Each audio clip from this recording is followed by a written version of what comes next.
We're good? Yeah. Well, hey everybody. Welcome back to the third session of the Still Life live stream class.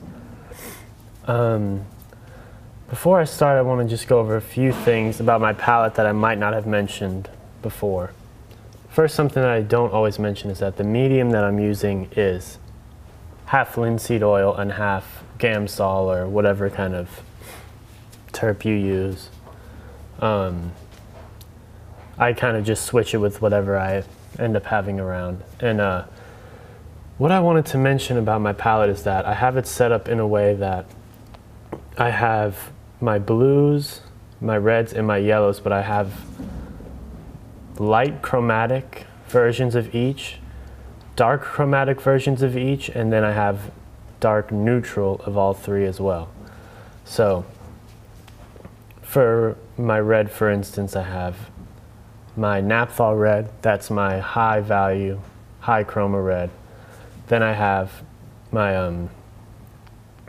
alizarin crimson or alizarin claret, which is my low value, high chroma red. And then I have my burnt umber, which is my low value, low chroma red. So alizarin, low value, high chroma. Then for blue, I don't really have a super high chroma high value, but I mix my own with the ultramarine blue and white. And then for my kind of mid-tone blue, which is also a dark value, I have which color is it? Cobalt blue. Cobalt blue here, and then ultramarine blue, which is my really dark saturated high chroma blue. That's low in value. And then I have my black, which is my low value, low chroma blue. And then for yellow, I have this yellow lake that's very high chroma and high value. And then I also have these two yellows here, which are kind of less chromatic, but high in value.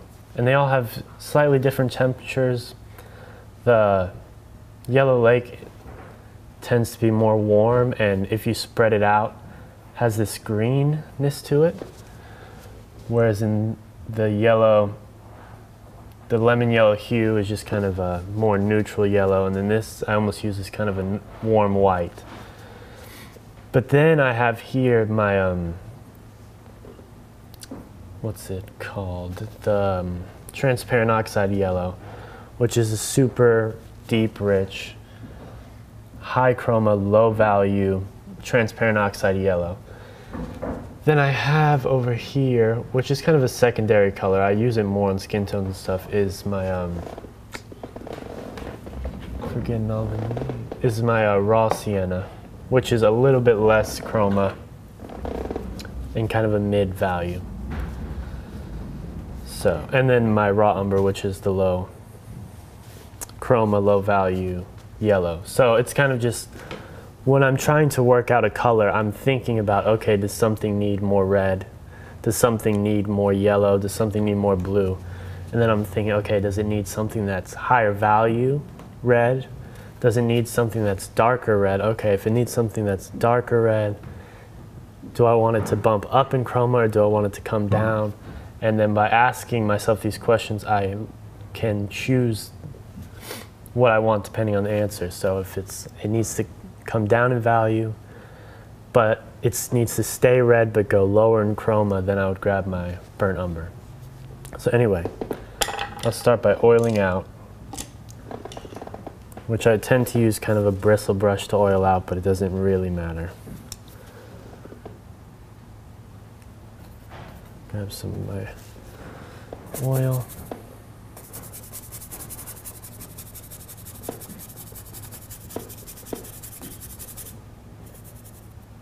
See if this white is dry. It is.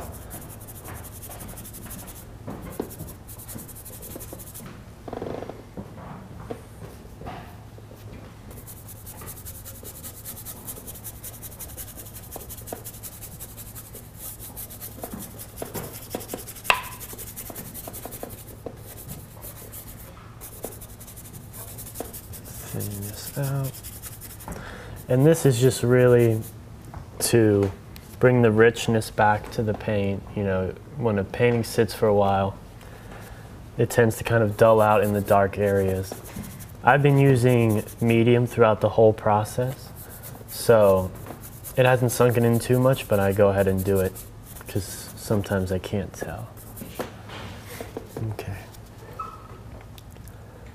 So I'm just gonna first look back and forth and assess what I think needs to be done first, or what should be my first plan of attack. So I'm just kind of flicking my eyes back and forth. And I could get into the background more, cool down these shadows here, and that would help me find the true value of this.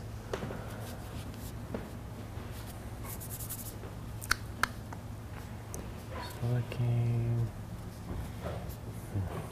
Either way, I think I will start with some shadows, getting them to the right value.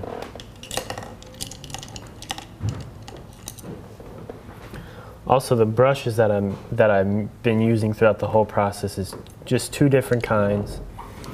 I have the Rosemary & Company long flat Master Choice brushes, and then I have the synthetic rounds, which are the Michael Klein set. And that's pretty much no matter what paintings I'm doing. Those are like my two go-to depending on what kind of brush mark I want. So if I'm going to mix up a dark shadow, my kind of go-to mixture is ultramarine blue and transparent oxide red, which it has red in the name, but I kind of think of it as a dark transparent orange. So I use the two to kind of neutral each other out and create a dark neutral that I can either play up warm or cold. So when I look here, what catches my eyes, I'm just looking at this shadow here and just how dark it really is.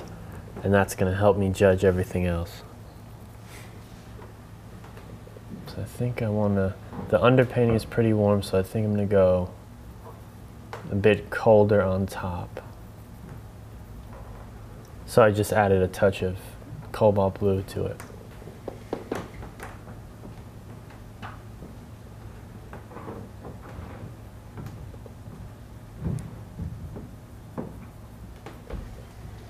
So I'm putting that in, and then I'm looking to see if I want to go that dark. Because when I squint at the overall composition, it looks very dark. It's probably the darkest part of the whole painting, but when I look into it, I can still see a little bit of light, so I don't know if I want to go exactly that dark. And when it comes to colors values, 9 times out of 10, the first thing I put down is usually always wrong. But I don't know what to fix until I put it down there. So, just thinking about how I could bump up the value without losing the quality of the paint. So I could have either added like white to it or my light blue mixture, but I would have gained kind of a chalkiness to it. So instead, I'm going to just try applying it thinly over top, whereas then I'm just using pure pigments without any white.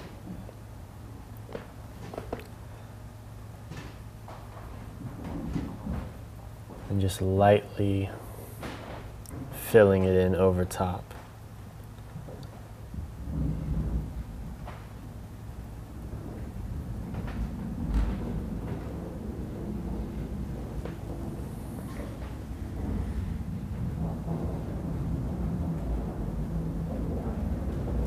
Filling this in. Just then whenever I get a color right, I just look around to see if there's any other spots where I can use this.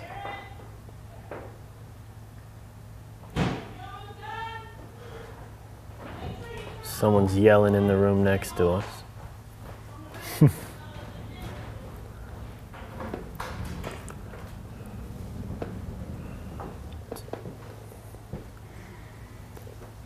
So also up here in the shadow, it gets a good bit darker. So while I'm here and have this color mix, I'm going to go ahead and add it.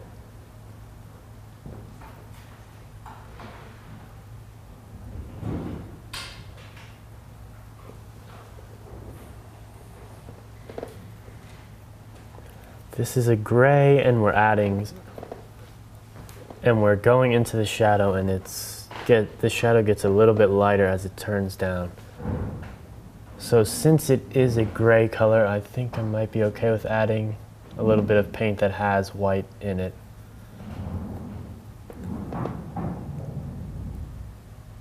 Now we're getting a cooler color here.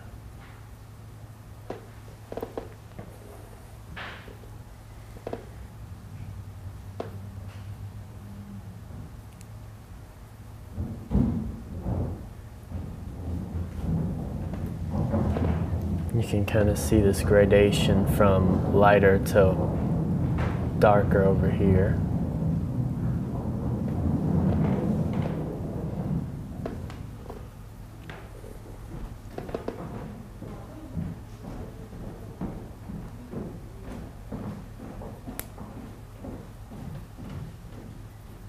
Just filling in some shadows. When I first started painting, I usually, the stage before, set up my shadows for next layer. So especially with my shadows, I'm always thinking a step ahead, because if you try and go as dark as you possibly can in your shadows the first time on like a white canvas or what have you, to get that dark you kind of have to use thick paint, and then when you use thick paint in your darks, the paint quality just ends up, you know, light catches on the shadows and it's just not a desired look. So since I'm preparing for that beforehand, then the next stage, one of the first things I kind of go into is to get the shadows the right value, so that can then inform the rest of my painting.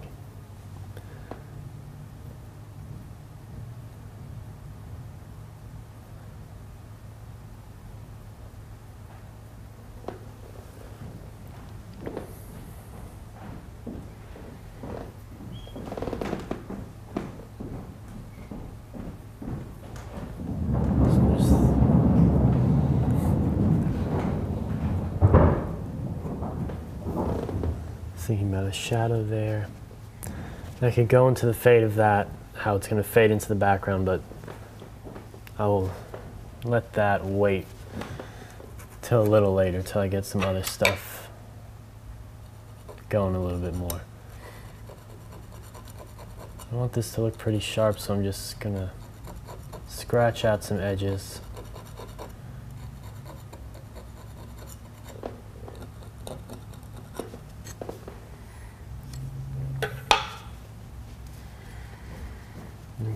When I first sat down, I was looking at this pot and thinking how the light is just really hitting it strongly and it's looking really bright, and that maybe I went too dark. But now, after setting my two shadow colors here to their right value, I then can reassess that value as correct. So basically what I mean is, after putting these dark values in and then flicking my eye from this dark to this light, on my setup, I can then say, oh, okay, I actually wasn't too far off. I just didn't have enough information yet. So the next step I go to, I'm gonna go ahead and make this shadow under here darker.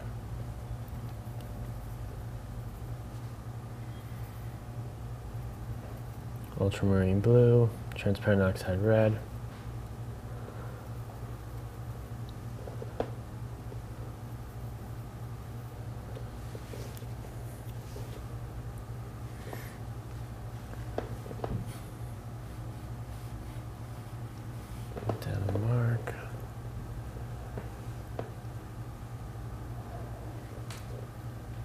Now when I'm looking here, I'm just seeing that this shadow here is pretty much the same value as this one here. So when I'm putting that down, I went and I touched over here as well just to see if it was the same value, which it is. So that's good.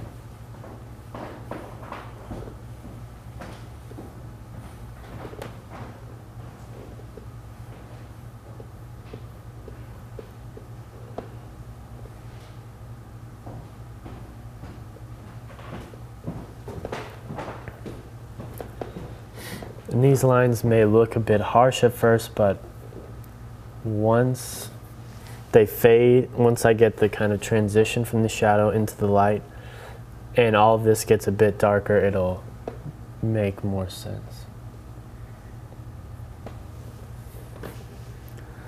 That's dark. It's pretty dark under here.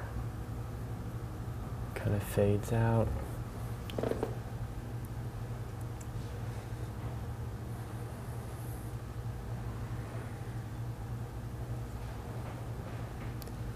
So looking back and forth what I should go to next.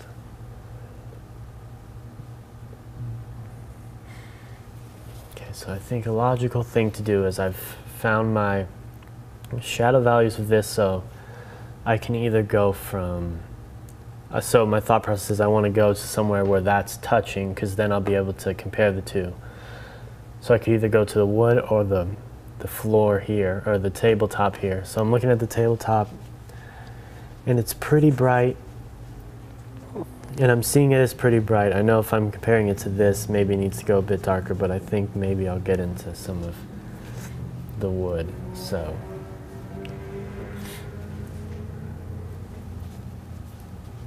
first place I'll go is maybe this shadow here. So I'm going to go ahead and create a string. So I'm looking at this wood color, and it's kind of, there's a lot of blues in it and yellows. Let's see, I'm going to get some burnt umber and raw umber and a little bit of black. Maybe make it brighter with some Naples yellow light. See what color I get, then adjust from there.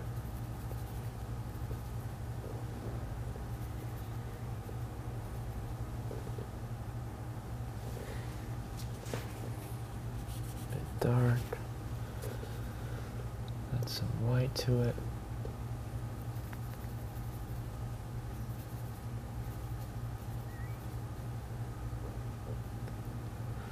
So basically my thought process was I can't tell if it's, so I'm thinking of a local color, and I'm thinking, you know, is it red, is it yellow, or is it blue? And I feel like there's hints of all of the colors into it. But I know that it's wood, and it's generally you would think of like brown, so I grabbed my two neutral browns and then added a little bit of black to cool it down, and then I'm just adding white to that to see what I get, to then adjust it. So I'm going to test this color next to that shadow. And I think the value is close, but that it could possibly go bit colder. So I'll add a bit of cobalt blue to it.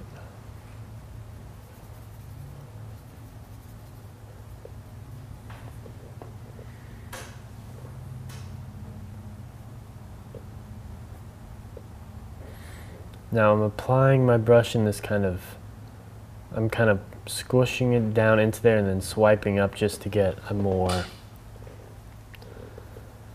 kind of natural looking brushstroke, not just a generic brushstroke like this, but something that has scratches in it, it has some different color, it has some of the dark paint still in the ferrule of the brush. Thinking of it like that. And I'm also thinking that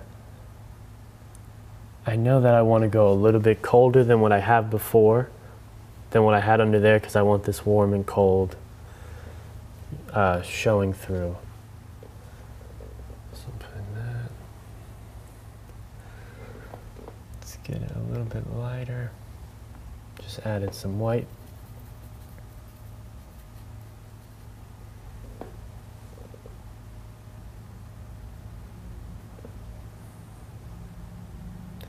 I used to think about painting something that was either white or gray or black, and that to achieve something that's so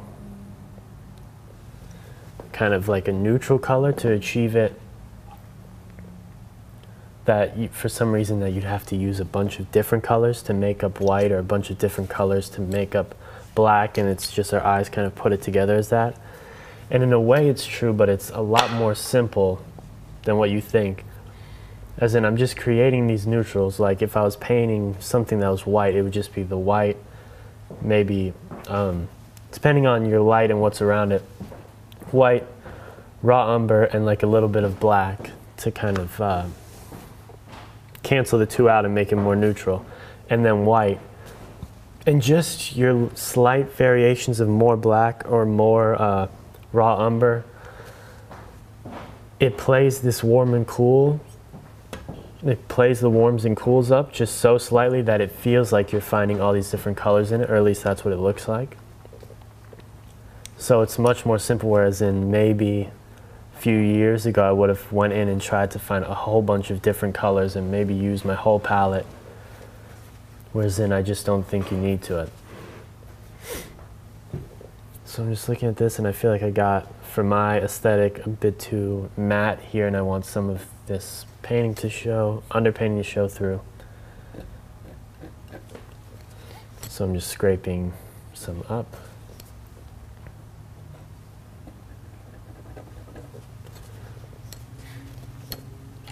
And I accidentally put the ground on a bit thick, or maybe the brush I was using wasn't soft enough, so it has these ridges in it, which in some parts doesn't help out too much, but this, it's kind of, when I'm scraping, it's leaving an interesting texture, so that's cool. So I'm gonna go ahead and add a bit more black over here. So here's kind of my string, and I'm going from dark to light. And I think I'm gonna choose that this upper part is gonna go to the warmer end, and down here is gonna go to the colder end of my color temperatures. And also we're gonna be taking a break every 45 minutes where we're asking questions, so if you have any questions, feel free to ask.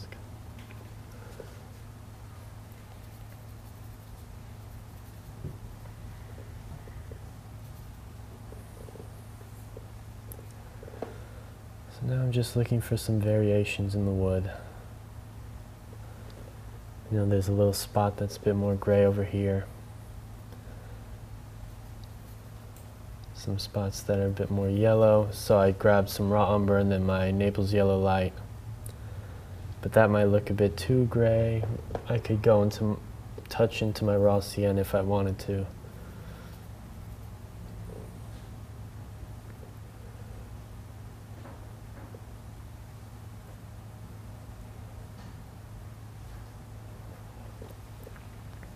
So I'm just looking up there and kind of reacting to the different broken color that I see in the wood.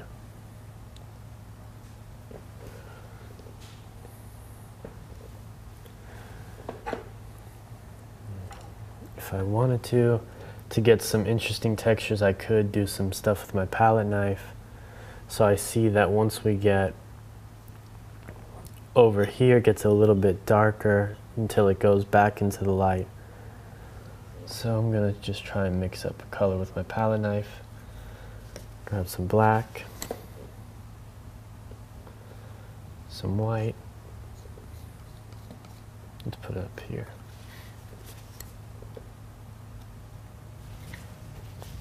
Black, white,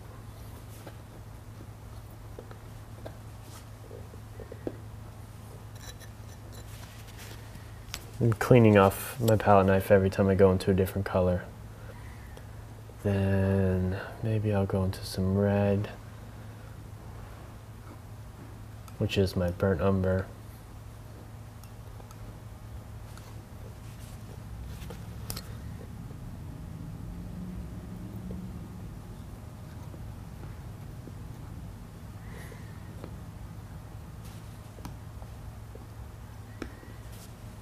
Started off a bit light, so I'm just trying to knock the value back down, get into some black. Let's try this. Add a bit more black.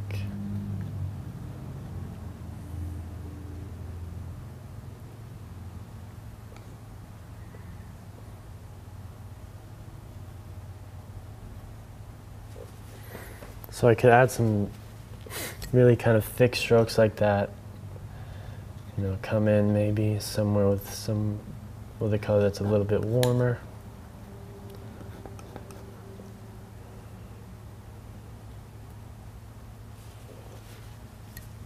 Scrape some of it off.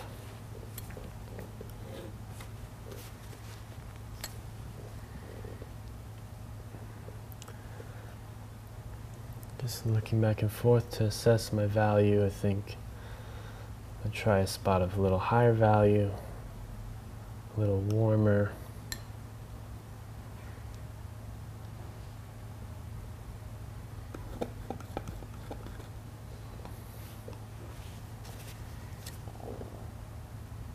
Grab a little bit of transparent oxide red, ultramarine blue. Let me try this. It might be a bit too light.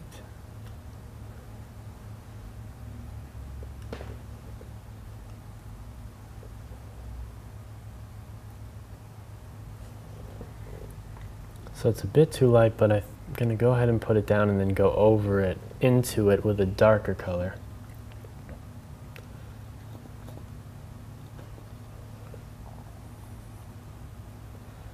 And I'm just trying to move my palette knife around in a more of a random motion just to get something feeling a bit more natural.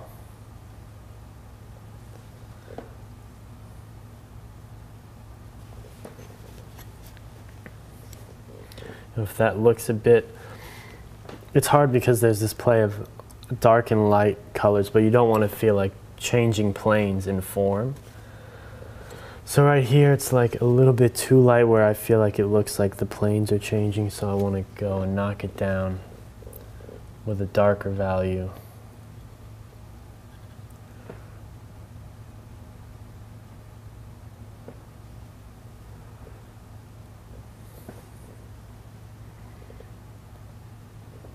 Nice touch of a lighter value down there. So I've got a good amount of play with palette knife, so I can go back in with my brush.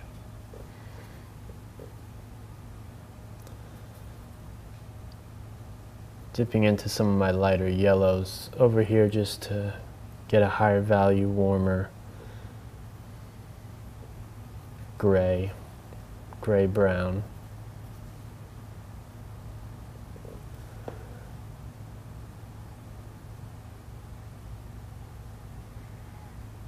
So now I'm using my brush kind of on its side, and it's loaded with paint, but I'm just kind of grazing it against this thicker paint so it just kind of hatches in and out of it.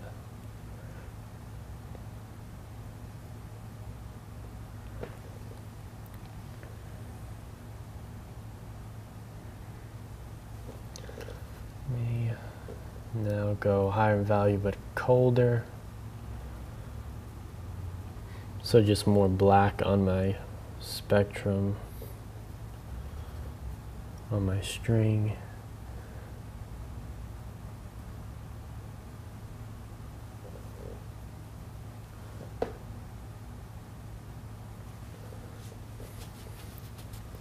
Now my eye's just kind of putting something down and then reacting to it. So I just saw that maybe it was a bit too warm right there, so I wanted some colder color temperature. Okay, so some paint went up where it shouldn't be, so I'm just going to scrape it off.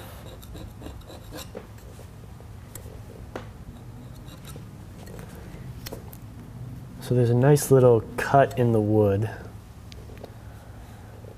or a nice little crack over here. I'm just going to scratch out of the wood. I'm going to get a skinny synthetic round brush that I can bring to a nice point.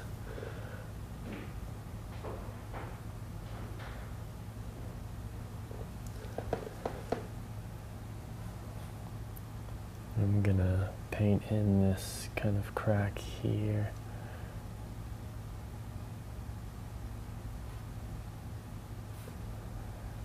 It's a little bit early, I don't need to do this right now, but just gonna put it in to make this one spot look a little more finished.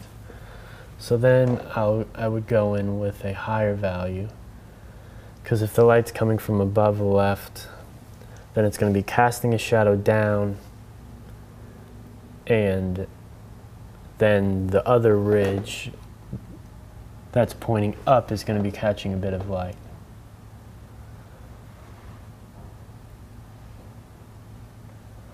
Maybe I'll add some transparent oxide red into my light mixture just so it's kind of more of a warm wood color.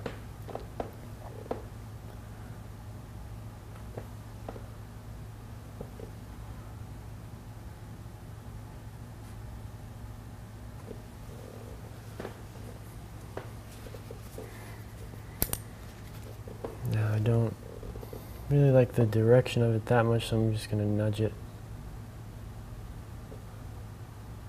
up a little bit.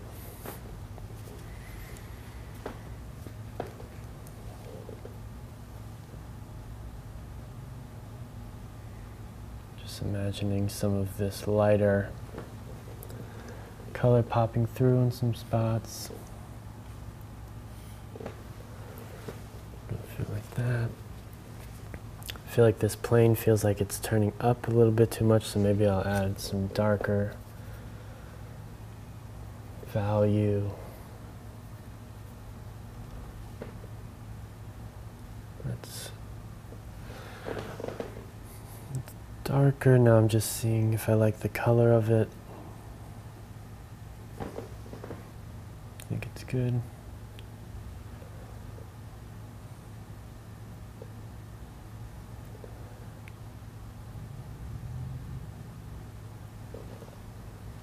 Just placing it all around here.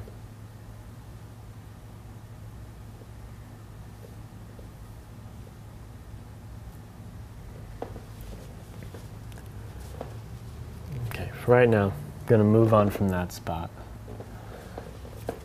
And I'm going to we'll go to here. So the first thing about this area, I'm just looking at it compared to what I've just painted, because now my mind is kind of fresh on the idea of what I've just painted. So I'm looking, and the light is facing more towards the light. It's kind of falling back. So it's a bit brighter here.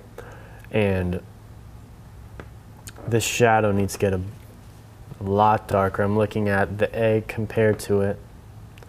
And then I'm also just looking at this value compared to this value and compared to that value. And it's darker than both. So I'm going to go ahead and, since I'm still painting wood, I can just go farther down on my string of color that I've been using for wood. And now I want you to kind of see this and think about how gray it really looks. You know, I think if maybe a few years ago, if I was going to go paint wood, I wouldn't think this gray. I'd probably go a lot more warmer, because I'm just thinking that wood is brown. But from what I'm actually seeing, how gray it actually is, and then the warmth underpainting that I put at the bottom, it's going to come across as natural wood. It's going to feel natural, even though your colors might look a little gray. So just to base the bottom of my string, I'm going to mix in this transparent oxide red and ultramarine blue to go as dark as it can go over here. So I'm just looking, I think that it could be bit colder, added some cobalt blue into it. Now I'm gonna move, just adding cobalt blue and going up on my string.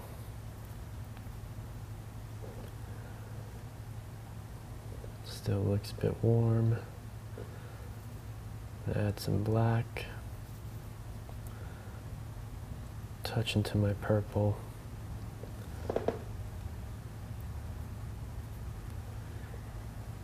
So I'm looking at that, and I'm thinking when I compare this color to that, or this value of shadow compared to that one, it's definitely a good bit lighter, where I think that maybe this is a bit too dark. So I'm gonna add a little bit of Naples yellow light into it.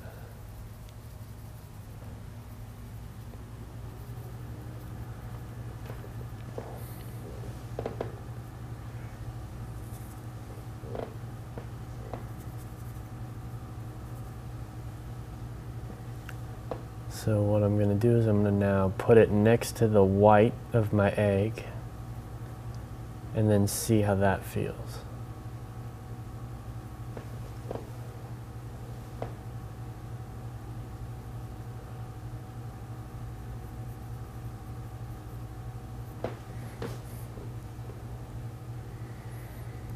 That looks pretty good. It's looking a little purple. Maybe a bit too warm. So the opposite of purple is yellow. So I'll go into my neutral yellow. And then if it's a bit too warm, maybe I'll add a touch of black to it. But both of those are dark colors, which brought it darker in value. So then I'm going to go ahead and touch into my white to bring it back to the value it was, which also cools it down. So that's just slightly more neutral.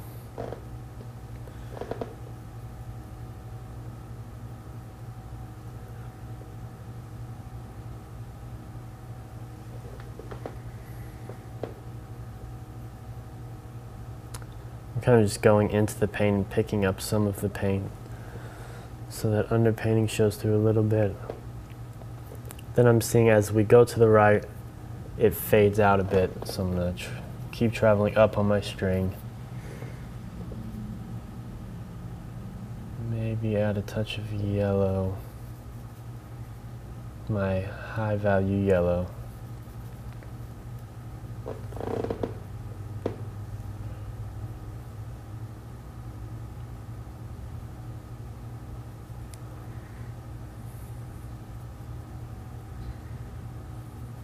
Filling this in.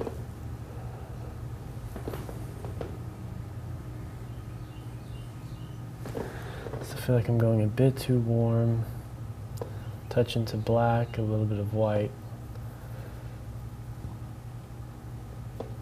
Cool it down. That looks better.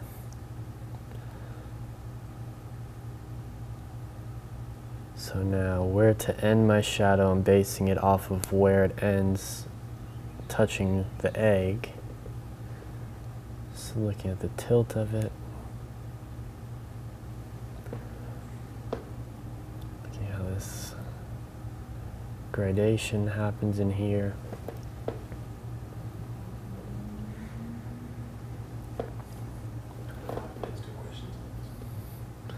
So there's 5 minutes until we take a break to answer questions. So if you have any questions, please feel free to ask.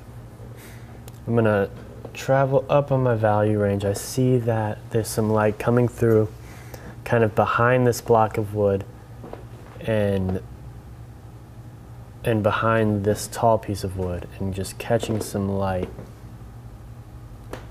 right here. It's subtle, so I'm not going very light.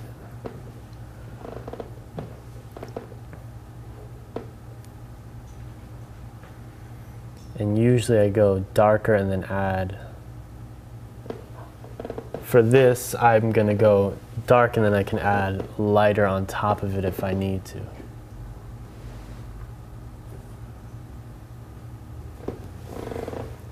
So now I'm just looking at that. I think it could go a little bit brighter, and I also think it could go a little bit colder. So I'm going to travel up into my right on my string because we get colder as we go this way. Touch into my black, add a little white.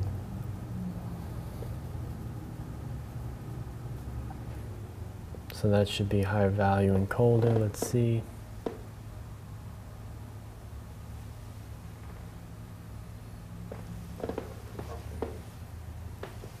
It's pretty good.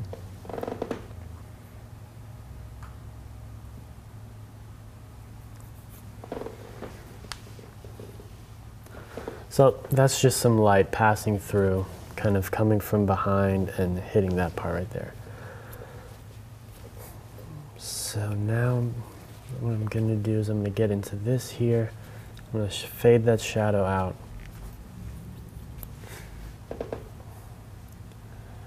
Just looking where I could start.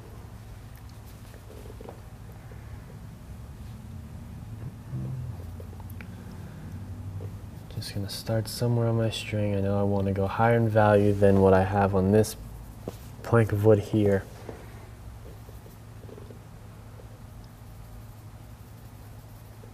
So I could literally just grab raw umber and add white and then get it, because my first thought is I'm trying to get it to the right value.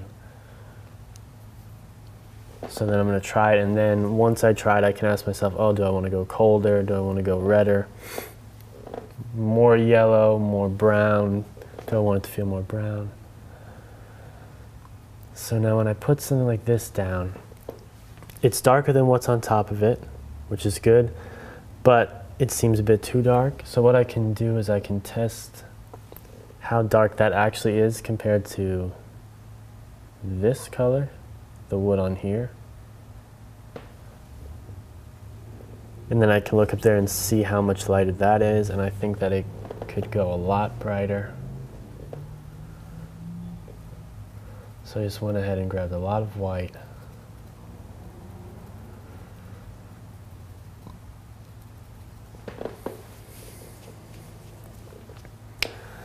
So I'm just looking, I mix my color and then I look at my subject and I'm squinting at it, and when I'm squinting, I'm looking at this plank of wood compared to the plank of wood I painted first. I'm looking at them together and I'm looking at how much brighter this is than that. You know, and they look very separated to me, except for this some spot in here that's a little bit darker, but let's see, I'm gonna add some black to this to cool it down.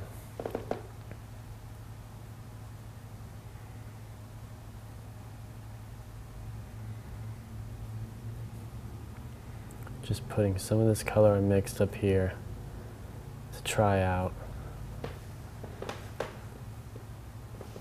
See if I like the color of it. There's this kind of darker middle piece of the wood.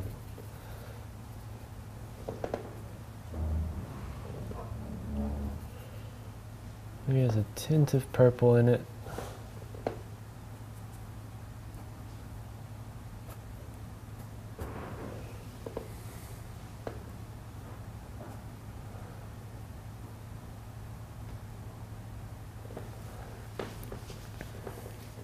There's a darker part over here, so I want to get into that. So I'm kind of running out of paint, so I'm just going to grab some raw umber, burnt umber, black, just to get me somewhere, add some white to it. I'm using a lot of paint.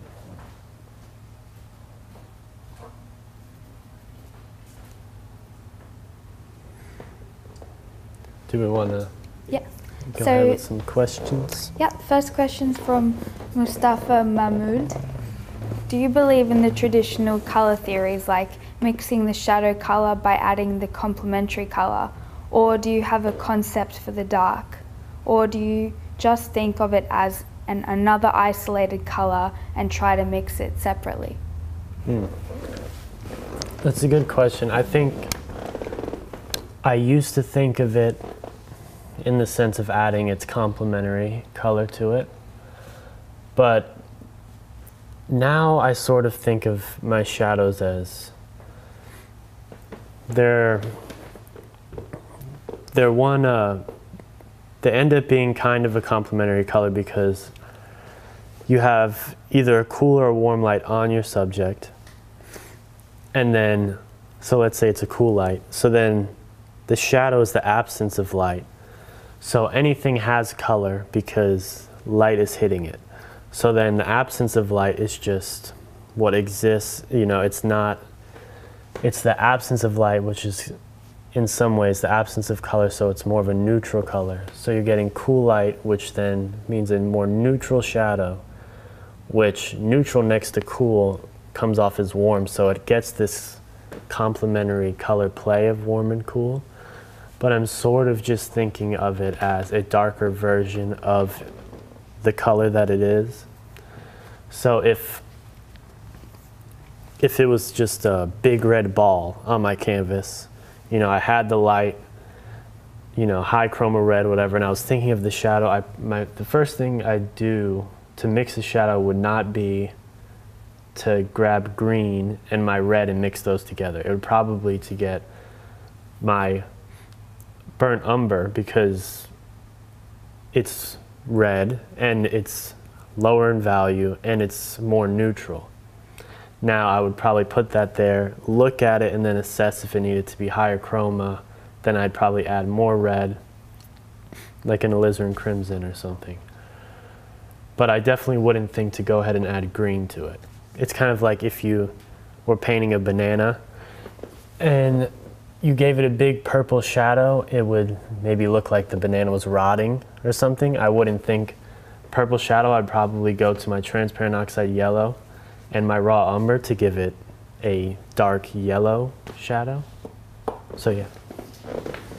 The next question's from Sarah Brown.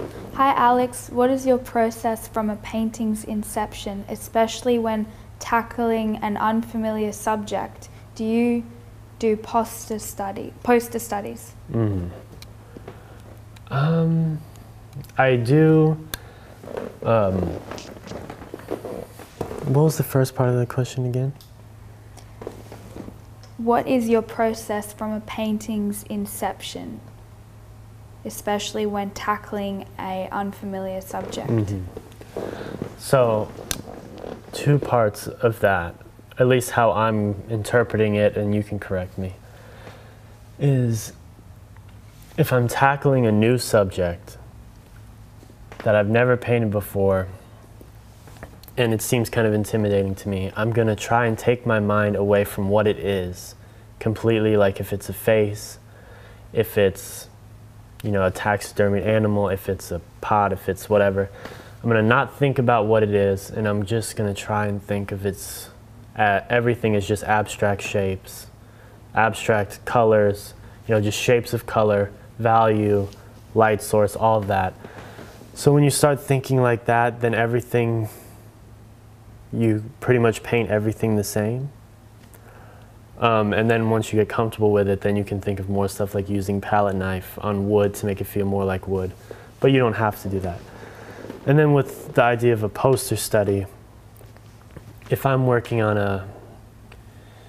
if I'm gonna start a bigger painting and I'm really not quite sure what it's gonna end up like, and I really wanna know it's gonna be good, I'll do a small color study to test it out first. I usually don't do it with still life because I don't tend to go very large in still life, so I just go for it. But if I'm working on a big figurative painting, most of the time I'll go ahead and do a small study to see if all the colors work together and that sort of thing. Another one from Mustafa. Do you believe in this theory? There is a warm red and a cool red, or the other one, red is always warm. There is a yellow reddish and a bluish red. The same for yellow, green, etc.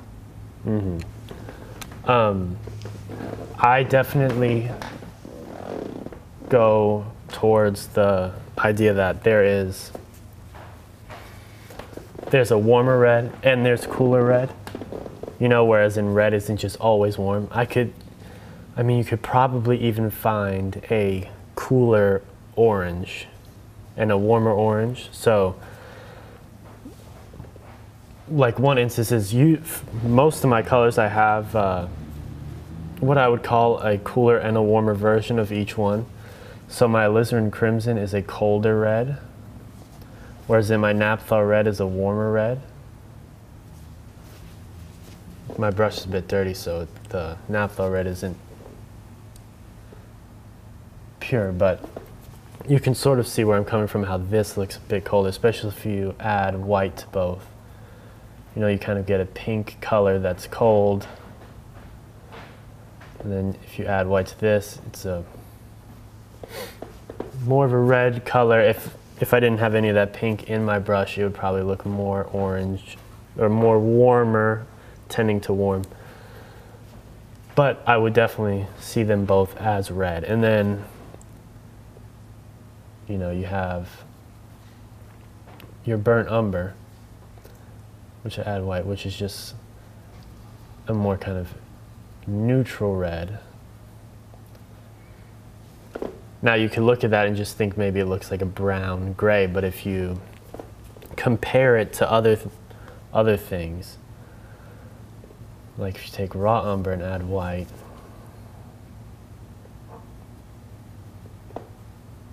you know, now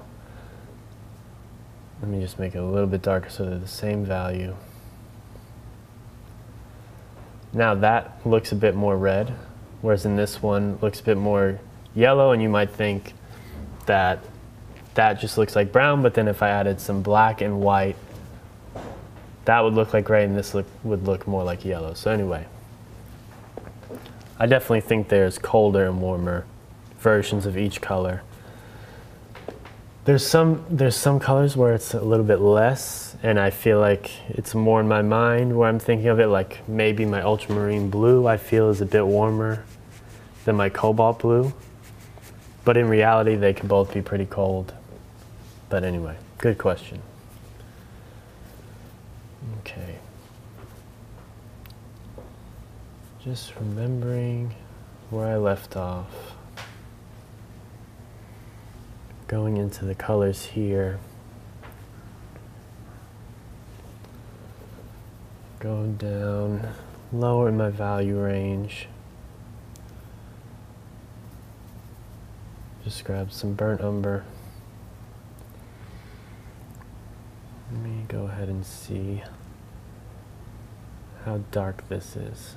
And I'm comparing it to what I have on my pot here, which looks a little bit too dark. But I'm running out of paint. I'm going to grab some raw umber and white.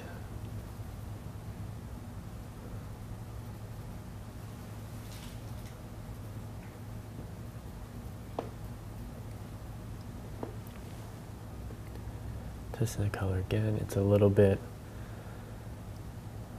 lighter than what I tried before.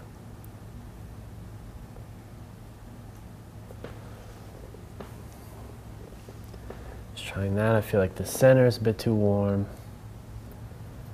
so I'm just grabbing my light blue. Add some black.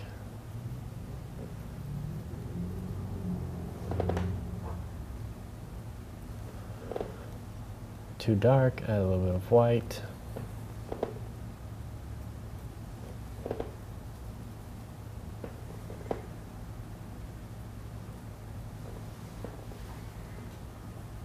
Looking at this, a little bit darker as we get closer to the shadow.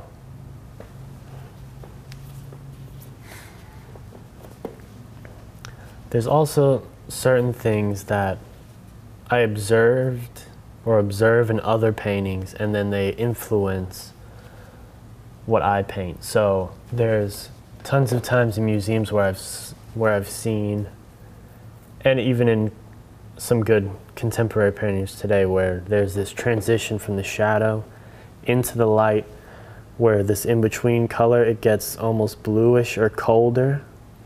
The penumbra of the shadow that kind of comes off and fades out. So if I didn't think to know that, I would probably just take this color and just blend it into there, you know, without thinking of it. But now that I'm aware of it, I'm looking for it, I'm thinking, oh, I actually do think that I'm seeing this in-between color as colder or more blue. So I'm gonna go ahead and fade this shadow in, but I'm gonna not just blend into it, but I'm gonna create a new mid-tone color that's colder. So I'm just grabbing white and black.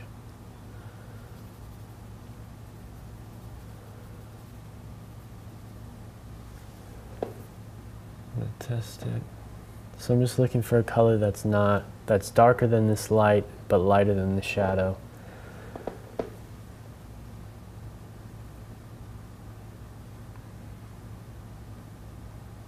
That's also colder.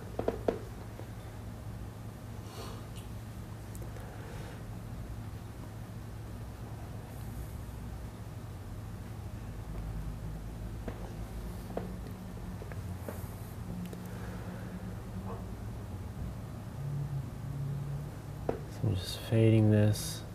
I tend to kind of get this general sensation of what's there. You know, I'm going to fade this pretty cleanly, and then I'll go in on top of it with maybe a palette knife or rougher brush work to make it feel like wood. But for right now, I just want that shadow to fade.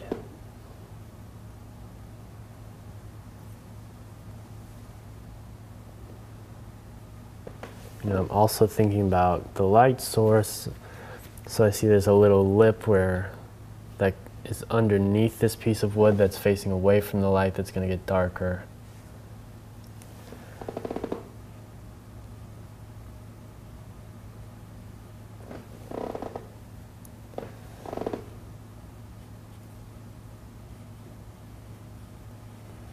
So I'm just going to put that in a little bit, refine it later.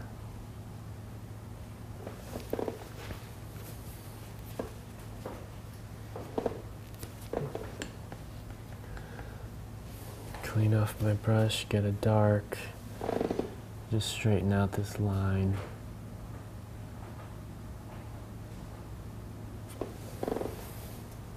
Okay, go back into my blue color.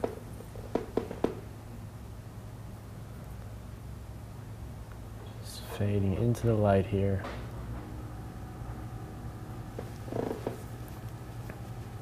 Then I'm going to go back into the shadow color and fade into that.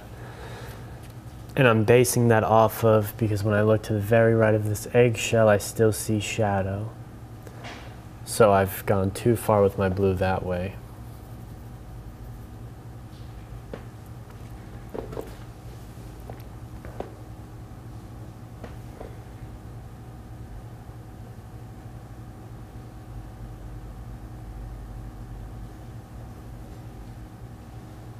Fading in.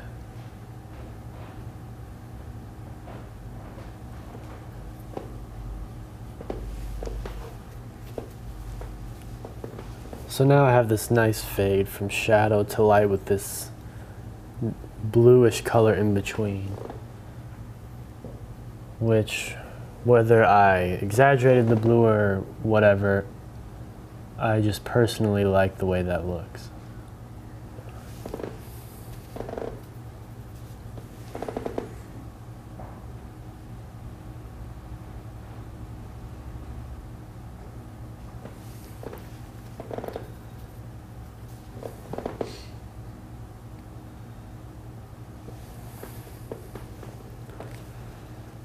Nice transition.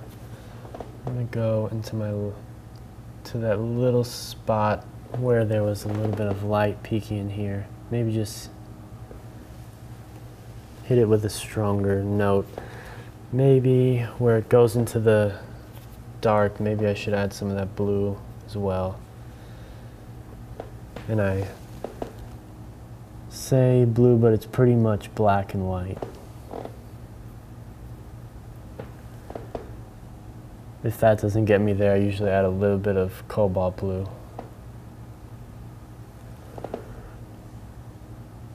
Ultramarine blue is a bit too strong when I'm working with neutral areas.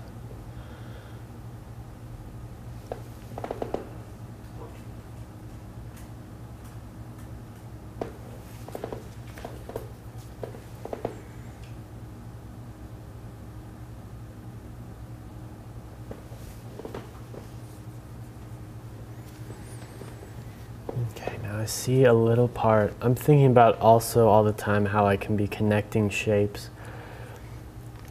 There's kind of a dark part of the grain of the wood that helps connect this dark shadow here into this shadow.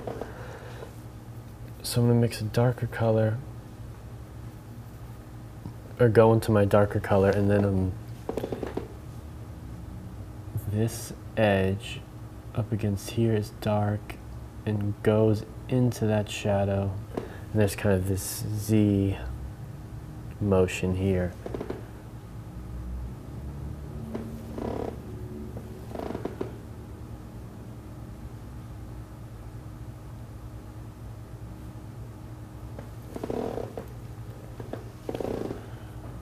Just connecting these. Then also having that hard dark line here kind of helps separate it from the background, and it's what I'm seeing up there. Even though it is just some grain in the wood.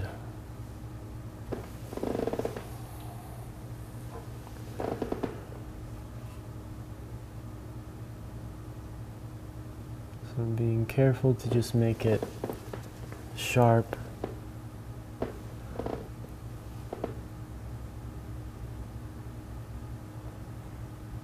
Last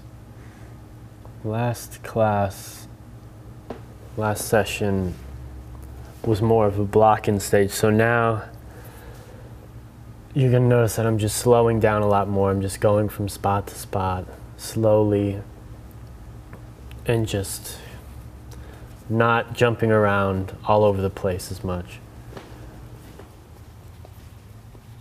Because that's just how my process usually goes, kind of a little bit faster at first, try and get everything to a stage where then I can take it slower the next time.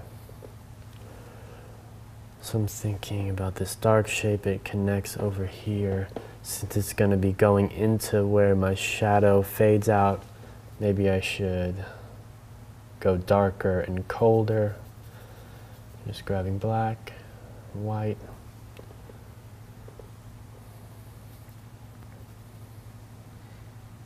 Also, this is permeable white. It's a white that I learned about when I took a workshop with Jeff Hine that he uses. And I've recently found out that Jeff Larson uses it. I think it might have a little bit of zinc in it, which is a reason why some people might not use it. So I'm not exactly sure if it's the best thing, but I think that it dries pretty much the same color as you put it down, whereas in titanium white always dries a little bit darker. I find that with this, I'm not coming back to my painting the next day and noticing what I've painted is darker than it was before. Because when I was studying in Norway with Odd Nerdrum, we used titanium white because that's what he uses. And every day I'd come back to my painting and it just all seemed a little bit darker than the day before, and it didn't make sense to me. But so I'm guessing that the fact that I even noticed it means that the white I normally use dries not as dark. So I'm putting down this blue color and I'm looking there and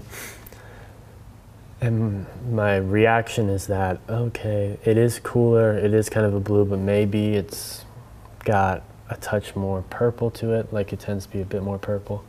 So I'm going to add purple into it.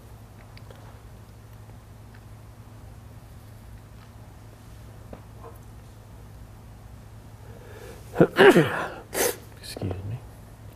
It's a bit too dark.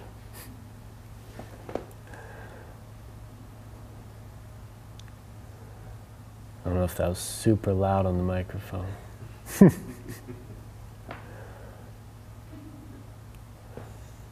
Blew out the speaker. Just looking, there's kind of this nice dark, warmer part right here.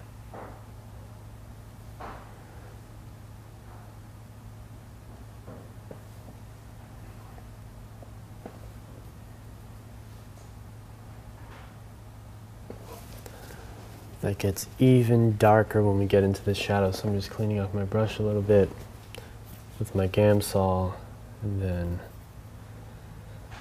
going down on my string. I've kind of run out of my darker color, so I'm just remixing some ultramarine blue and transparent oxide red.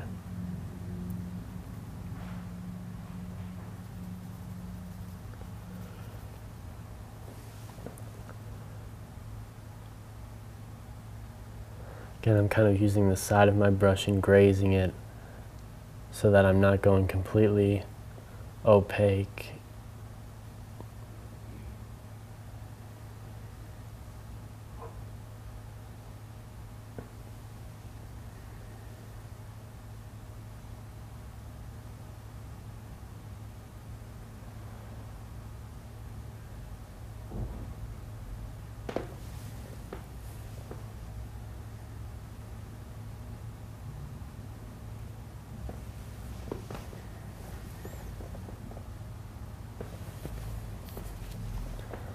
That line's a bit too hard, so I'm just going to soften it with the side of my brush.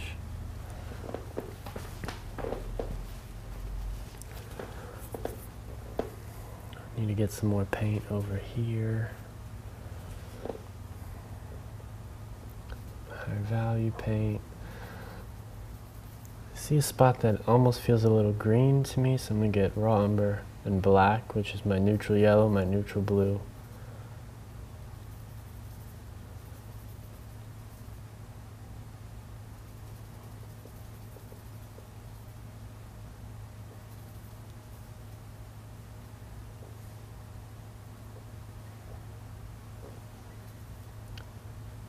A little too dark. Add some Naples yellow light.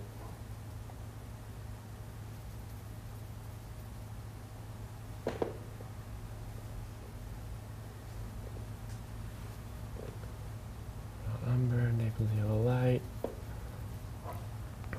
Maybe a touch of Viridian, just like barely. Touch of my raw sienna. Okay, let's see.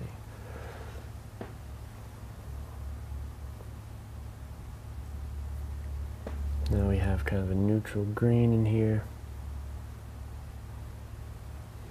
Now before I go into my palette knife to add some texture, I just want to get this all filled with paint.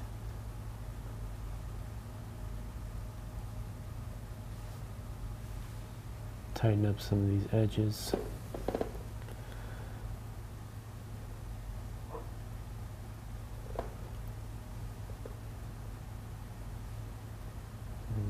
I noticed that I didn't paint that in before.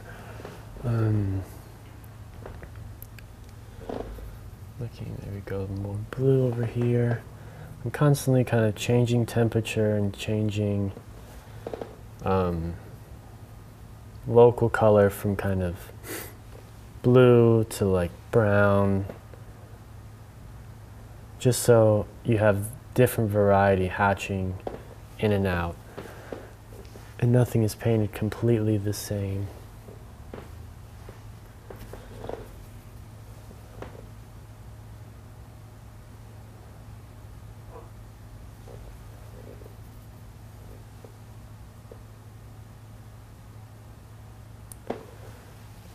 Just grab the darker value there.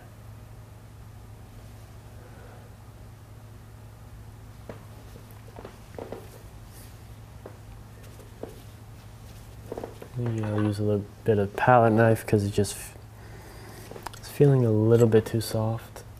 Scratch out some paint. Get some white.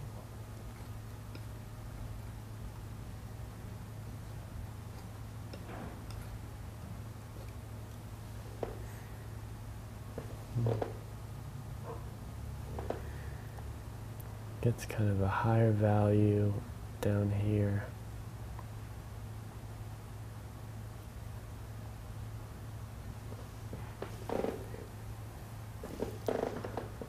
You could go a little bit colder, grab a little bit of black.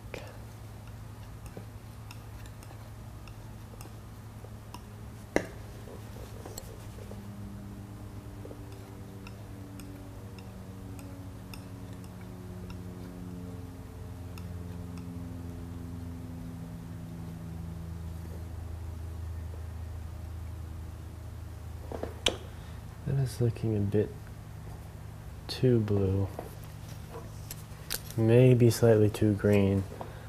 So opposite of green is red, and it's also warm, so it'll warm it up and neutralize it.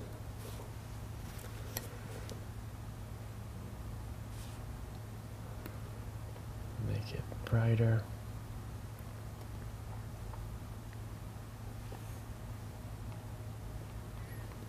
This might be too bright, but let's try.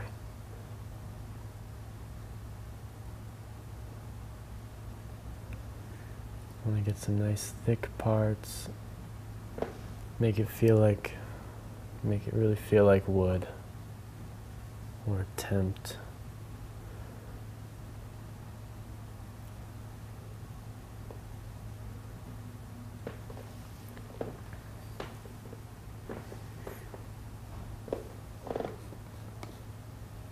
Go down on my string a little bit darker.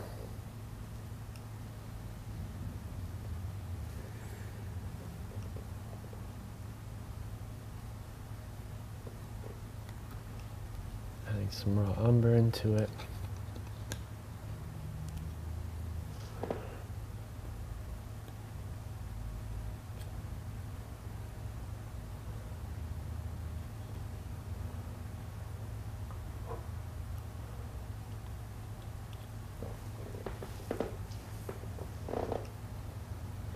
Going even darker as I go left. Really sharpen this edge.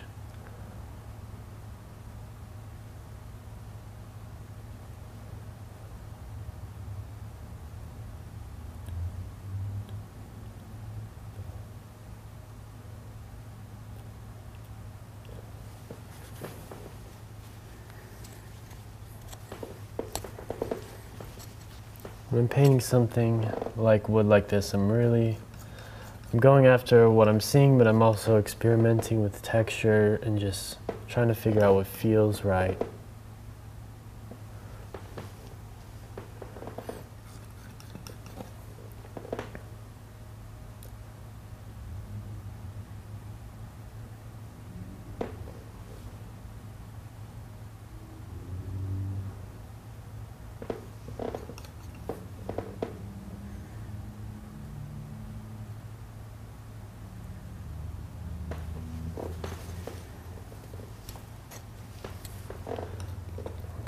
So now I'm just playing with shapes.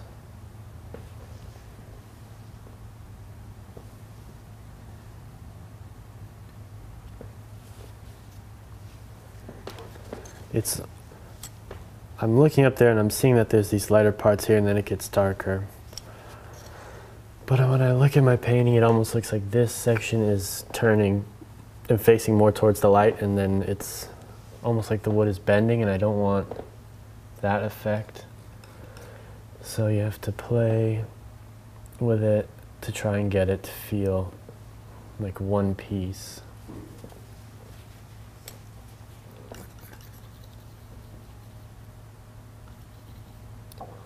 It's getting some warmer darks.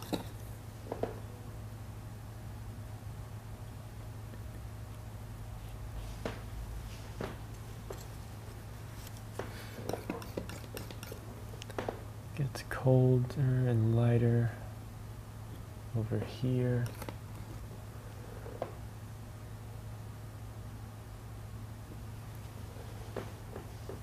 Which helps bring it forward a bit.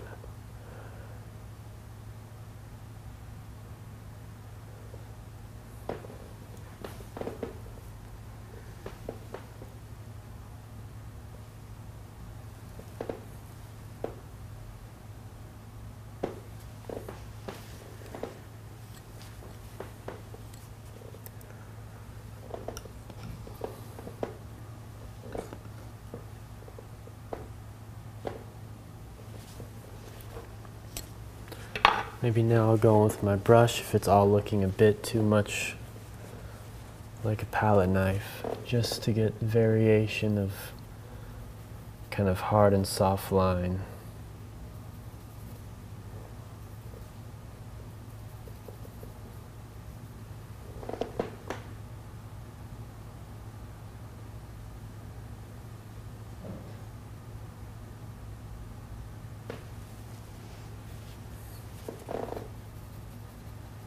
Go into my lighter part of my string. A little bit colder. Too dark.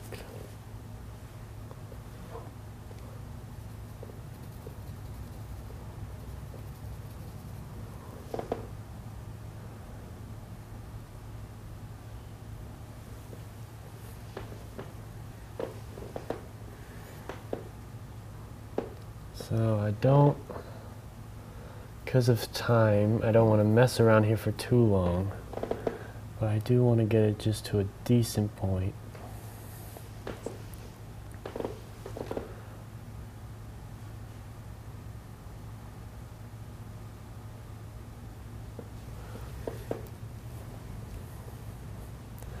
I'm noticing that it's looking like it's getting wider.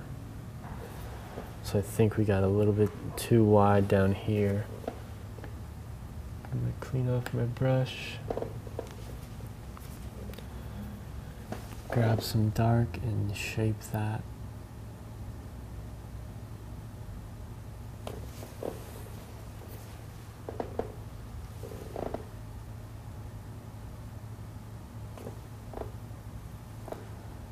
Just fixing my drawing, just have some dark paint here and shaping that up.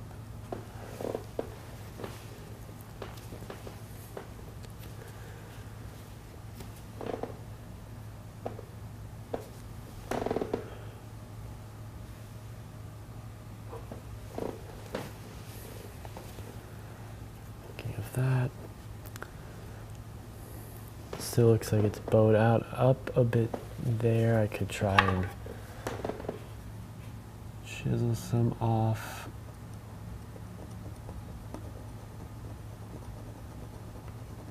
Scratch some out. Or I can mix some background color and fix it. But either way, I can go back later and fix that. It's also give and take, so I can come down here and just make this tilt up a bit more. Okay, so now I'm thinking, I'm looking and I'm seeing the light hit here. First I feel like maybe I'm a little dark. I'm just going to scratch some paint up from last time.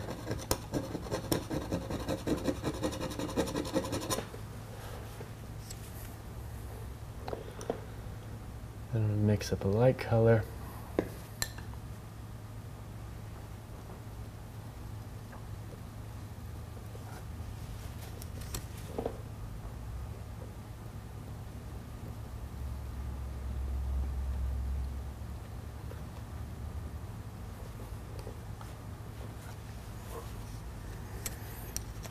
Looking, that looks a bit too cold.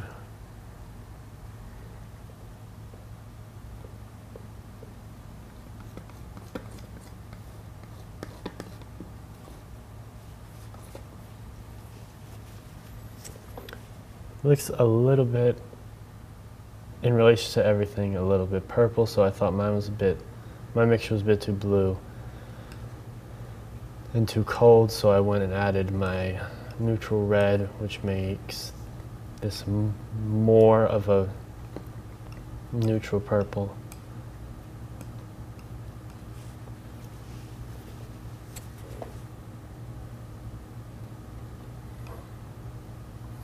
It's just when you're mixing it with a palette knife, it takes a little bit longer to get the value right. So now I'm trying to think of which direction I'm going to be using my palette knife in.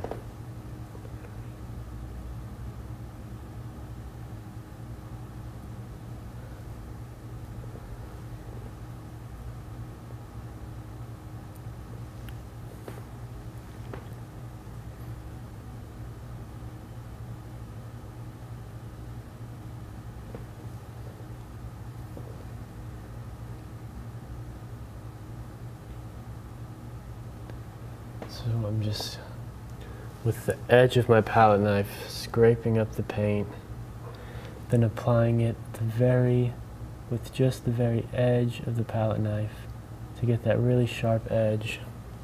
You know, there can be a few spots down here that, or maybe it feels like the wood is chipped up a little bit.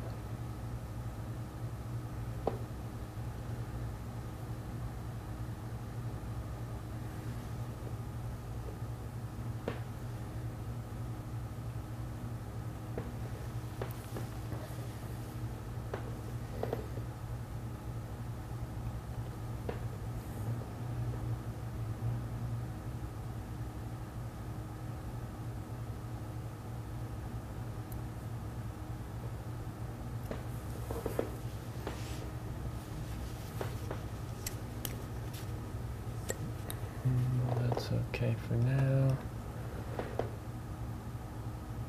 So coming out of that.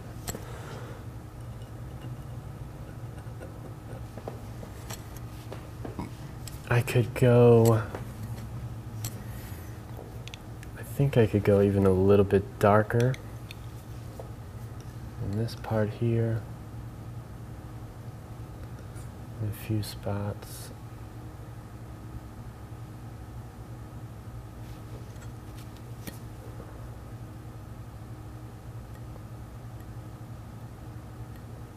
Which will then make that seem a bit brighter.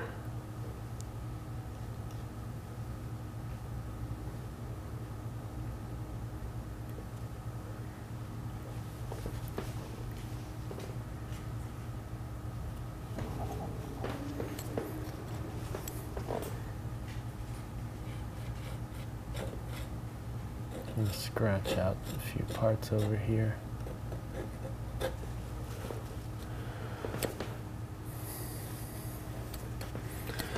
So I'm going to come over here. I'm looking at all of my overall values.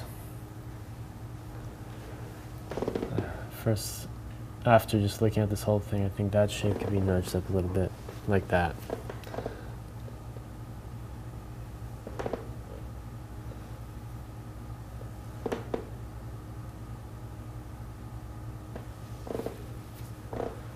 Just moving, making this fade out from shadow a little bit. More fluid.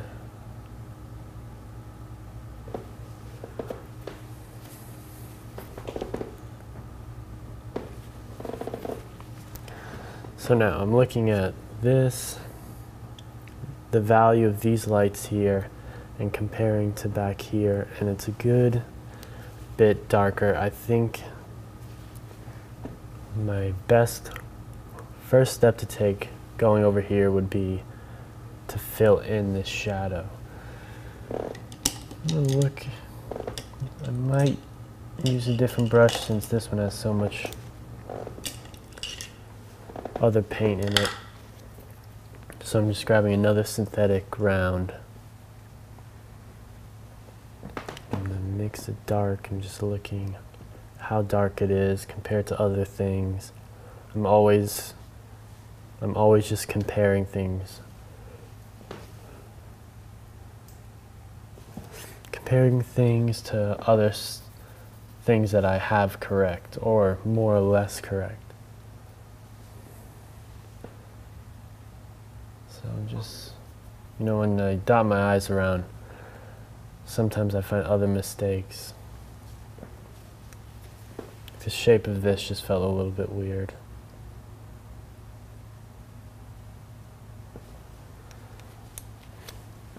And this feels a little bit dark here.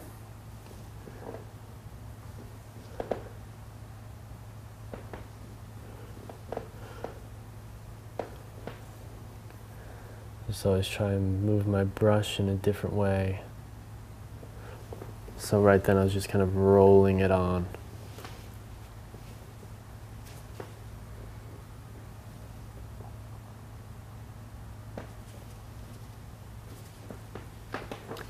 Okay.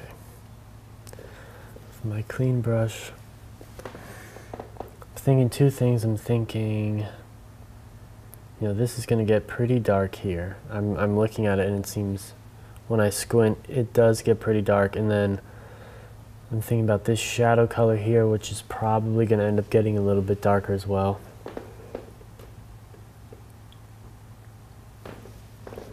So I'm going to start out with a simple mixture of transparent oxide red and ultramarine blue.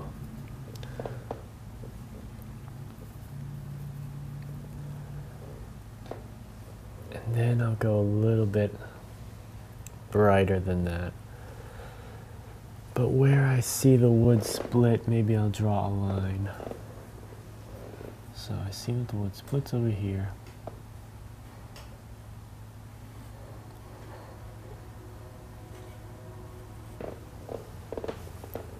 So first I'm just kind of separating the two.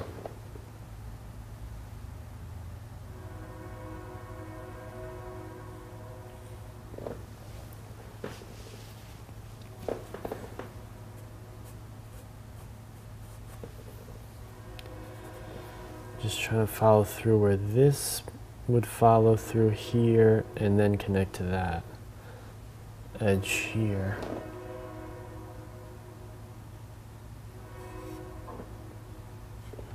So this comes up, I think it's more up here and connects. So there's a line about there. So I'm just going to smudge out this stuff down here. No, I don't think it's going to get that much darker, but it's definitely going to change temperature. I think it's a bit too warm, which I like for an underpainting. And now I just want to get some cools on top to have this warm and cool play. So, let's see. I'm going to grab some of my neutrals.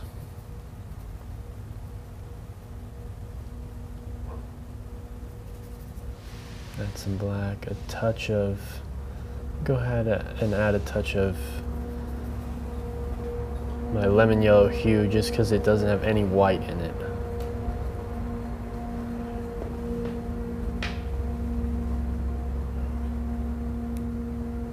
So just testing my color.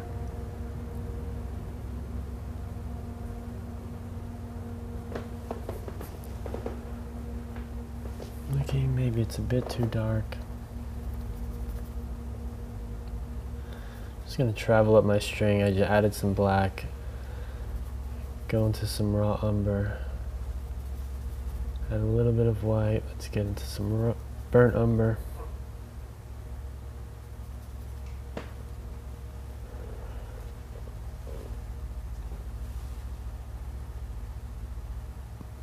Test this out.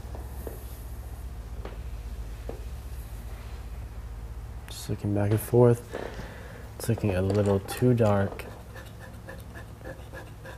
Just gonna scrape some out.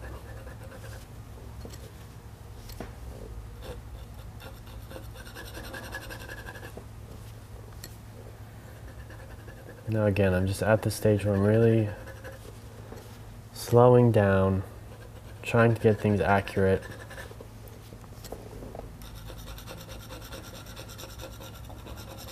Because eventually that's just what you got to do, because there's this point at first where you're kind of going fast, depending on how you paint. Your fast might be kind of slower, or it can be really fast, but there is either way a point where you just have to slow down and make some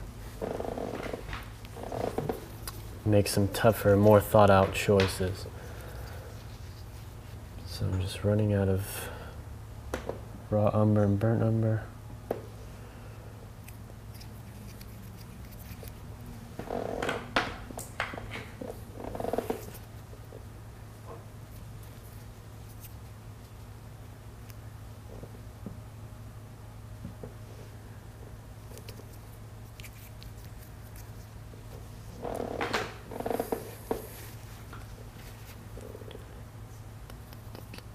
Dip into some of my burnt umber.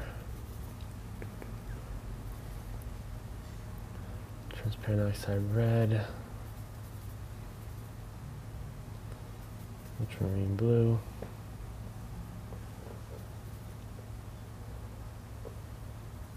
Lemon yellow hue.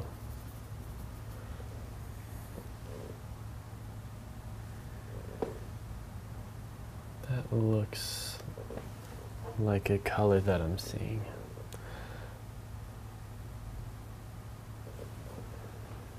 Go in with that.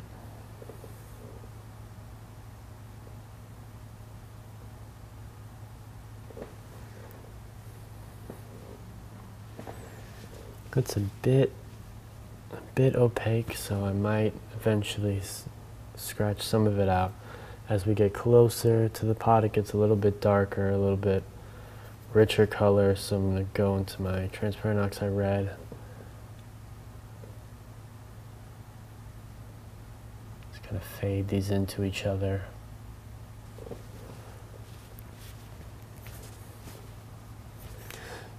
So now I'm cleaning off my brush, and just with my paper towel, and now with this, I'm just going to scrape out some color so some of this warmth comes through, so it doesn't feel completely opaque.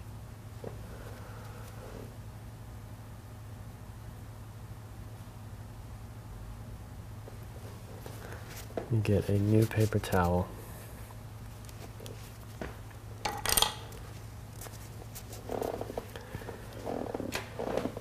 Now I always tend to just go to when I'm going to tackle a new area or whatever, I'm just going to what I think is the easiest to figure out first. And for me, it's usually the shadows I can figure out first, because they're close to, in a lot of cases, they're close to as dark as I can get. So I know the limitations of my palette, I know how dark I can get. So if there's certain spots where that's as dark as I can get it, I can put in my darkest darks, and I have that as correct. So then I can go and compare my next color from that. So I mean, even putting that one little line that separated the wood, that was kind of my thought process of putting my darkest dark in there, so that I can then compare this color value to it.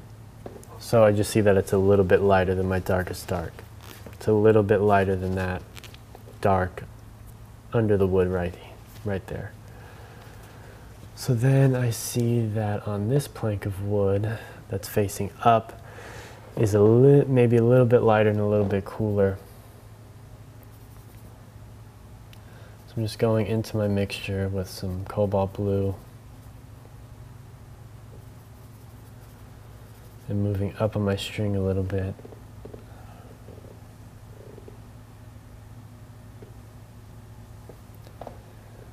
Maybe that looks a bit too blue. Let me dip into my purple a little.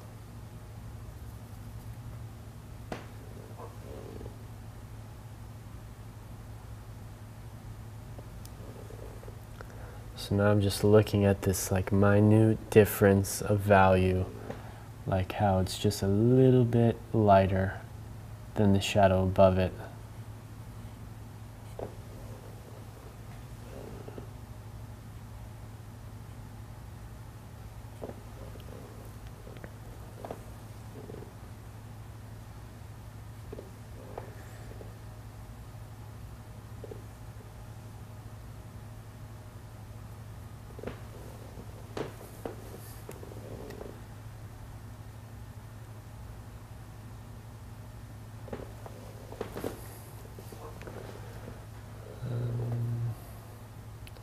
Add a little raw umber into it.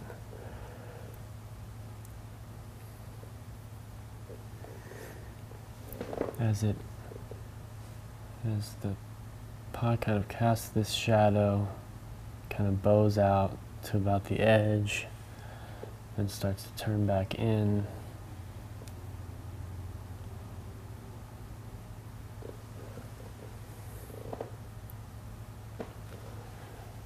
Then as it goes out, it gets lighter in value.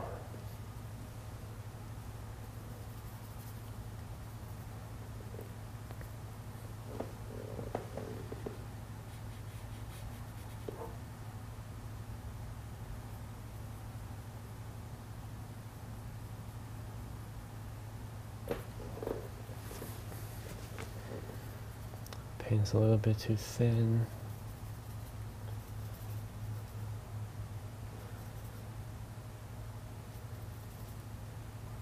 Just going into my purple and cobalt blue a little bit, because it just seems like it's got this purpley blue color in here. And we're starting to get some nice separation.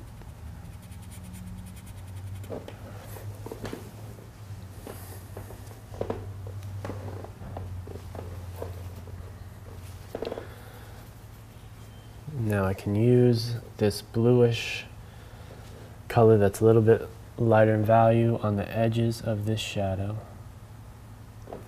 So it can do a similar thing that I did with this shadow. It's like kind of fading out from, the shadow fading out from blue.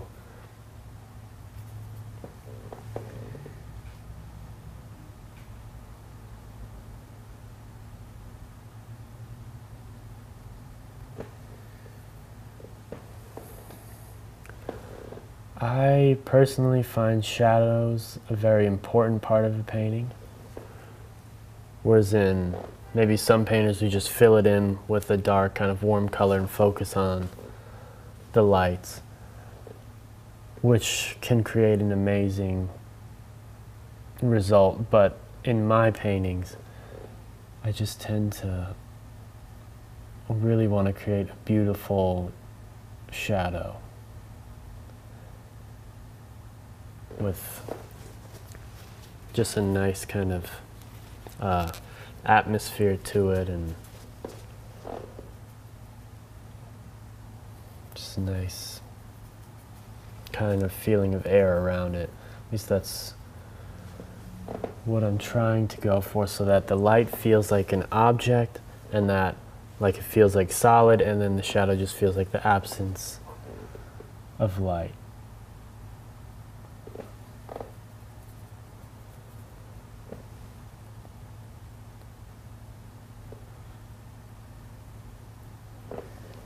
I think it has a lot to do with the way it's painted to separate these things, because there's difference between a dark shadow, making it feel like a shadow, and then a dark object that's in the light and making it feel like an object that's in the light and not a shadow.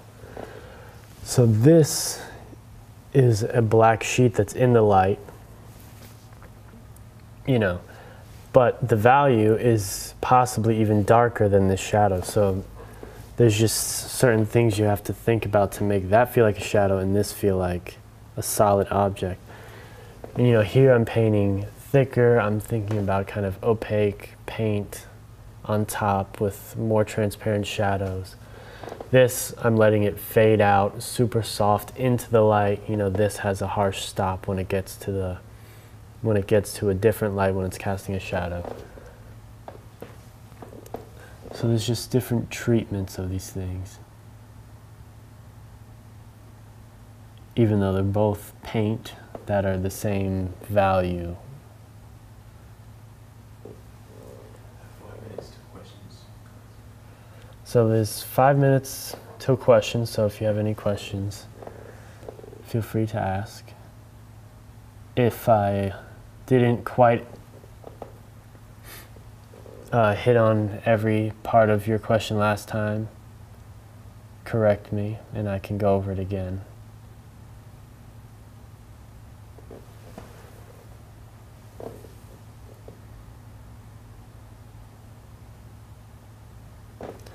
So there's also this play of when you make a shadow kind of fade out really soft, it makes these chunkier parts feel more chunky and feel more harsh, because you now have something soft to compare it to. Whereas if I painted that really harshly, this would feel less harsh, all of this texture in here.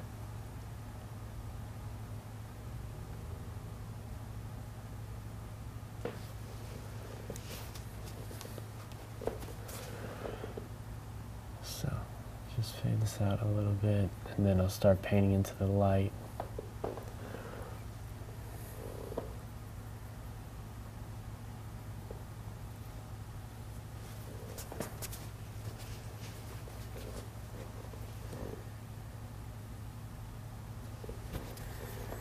Smudge out some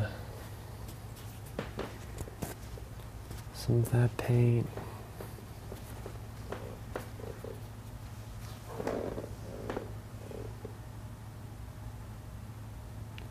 Just see that it's a little bit darker right here where the two separate.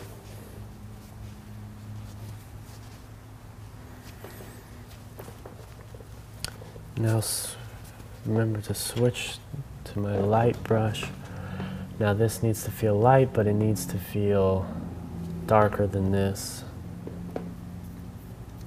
So I'm going to grab some light paint, make it a little darker. I just went into some burnt umber, which should have looked up there first, because I can clearly see that it looks a bit more yellow than some of the other places. So I'm going to grab my raw umber, maybe push it with some raw sienna.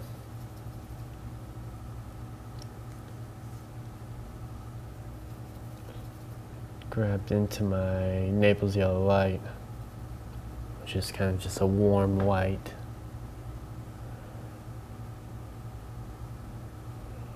This kind of darker part right here.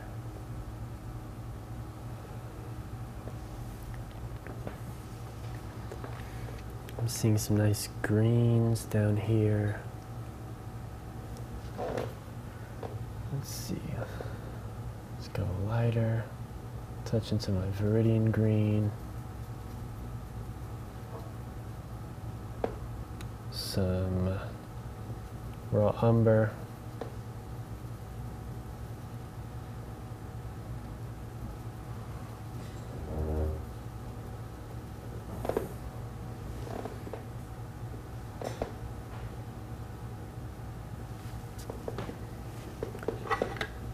Maybe a little bit too much, scrape some out so we get some of what's underneath.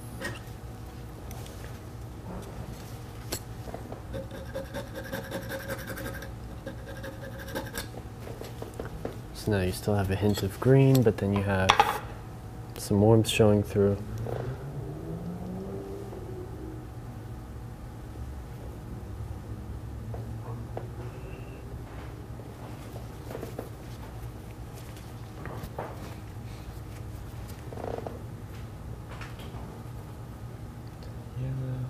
Are we ready for some questions?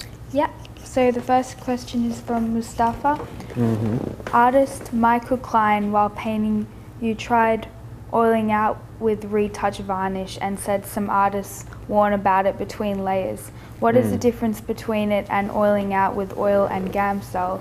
And some artists tone the canvas with retouch varnish. Could you talk about it more, advantages and disadvantages? So I saw Michael doing that the other day, and I had no idea why he was doing it, or how it worked, or how it helped him. So I can't really answer that question. I think from what I got from what he was doing is, I know he'll put retouch varnish on it to photograph it when it's just about done, and then he'll look at the photograph of the painting. And I guess seeing it in a photograph format helps him pick out any parts that really bother him. So then he'll go in with more paint and almost use the retouch varnish as a medium to then just fix whatever was bothering him. But I can't really touch on it much more than that. I just oil out with my linseed oil, a mixture of half linseed, half Gamsol, and that's about it. Next question from Mustafa. Could you explain Marlboro more, Marlboro White? Does it happen only with wide light sources?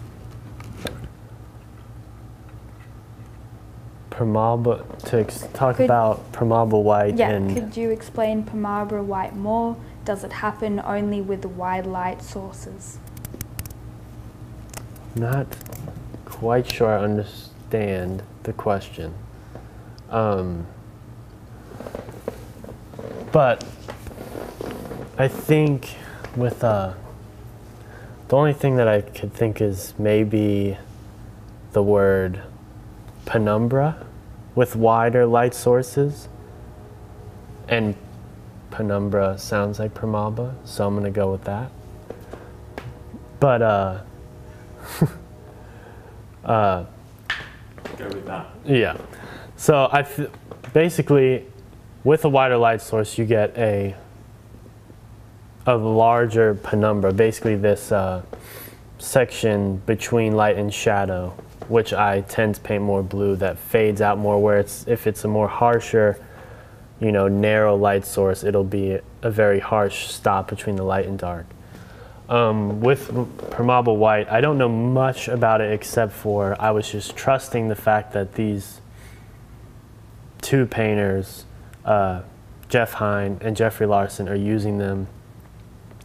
Jeff Hine said he had a friend that did some tests with a bunch of whites of all different brands, and that it had the least yellowing over about 5 years than any other white. But that's all I really know about that. Is there any other questions? Yeah, but just a quick statement from Mustafa. You work 3 hours without a break. You are a workhorse. Beside your talent and bank of knowledge, much respect and appreciation to you. Thank you. Yeah, I should probably take more breaks, but appreciate that. Yeah, I feel like after I paint for 3 hours straight, it's like midnight when it's only 9 o'clock. That was all the questions. Well, good questions. I hope that with the Primalba thing that I translated it correctly. I try to touch on two things that I thought you might have been talking about. If not, reiterate and we'll go over it again. So I'm just going to go back to blocking in this light section over here.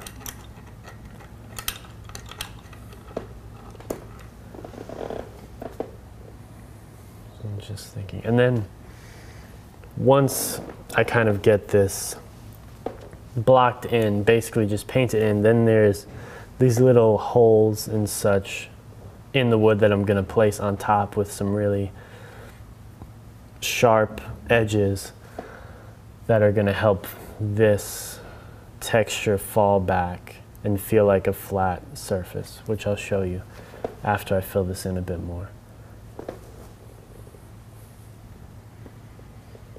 Just looking at variations in the color.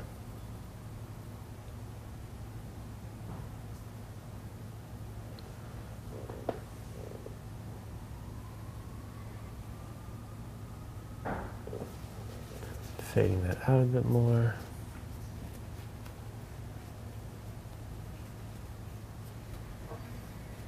Just looking back and forth.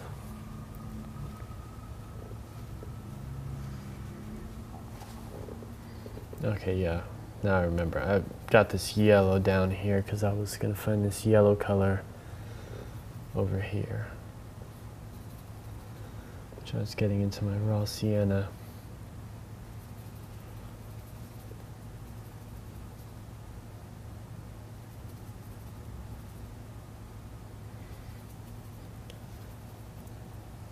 And I think of my raw sienna as kind of like my middle tone, darker middle tone value yellow that is less chromatic than my transparent oxide yellow. But it's all really relative to what you have on your palette. So the way your palette's set up, your raw sienna could be your highest chroma yellow. And then you just make everything else exist within that, because it is kind of a nice, like, high chroma. You could get some nice colors out of that. But then when you put it compared to the richness of this transparent oxide yellow, it looks very neutral. So if I'm just touching on that, because you could go many different ways with it, and if this was, depending on what you're painting, this could feel chromatic, but to me it would feel less chromatic because I have higher chroma yellows on my palette.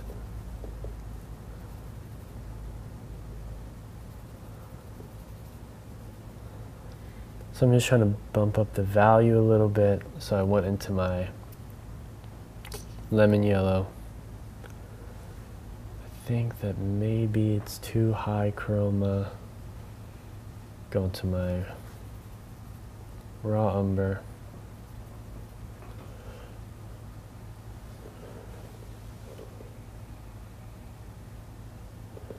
Just following this through, see if it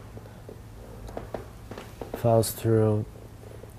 I probably eventually take, once this is a little bit dry, I'd take a ruler to make sure the edge of this, the wood here, matches up with there, and I'd probably just fix it with the background color. So if I wanted it to look perfect, right at this moment I could fix it, but I think I can just leave that till later and live with looking at it at the moment. It's looking a little too chromatic. I'm just flicking my eyes back and forth from how truly bright this is compared to that, and it just feels so much brighter than that. So I think it's a mixture of making this a little bit darker, but also maybe making that a bit brighter. So just go in with a different brush and put in a little highlight on that.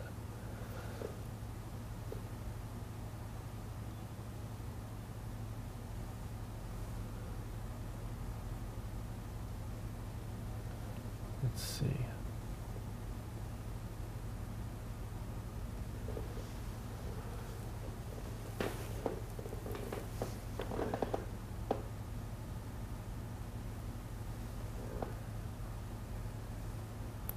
Highlight here.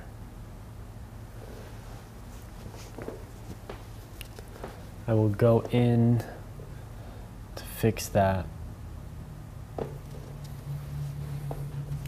Fix the form and everything later, but right now I'm just putting a note of value just to get calibrated. Maybe I'll even put a note of white on here for later when I come back in to paint this.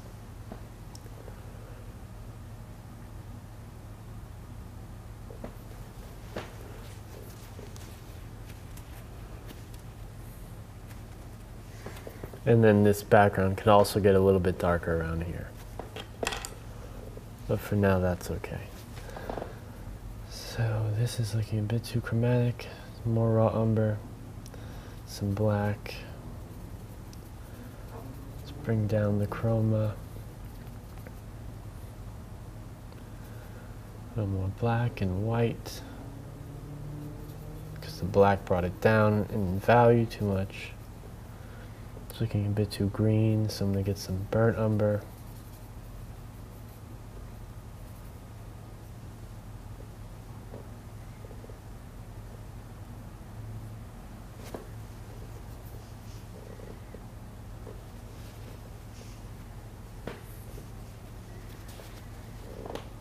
Just made a mark that I kind of like there, and I just want to enhance maybe some of the darker elements of it.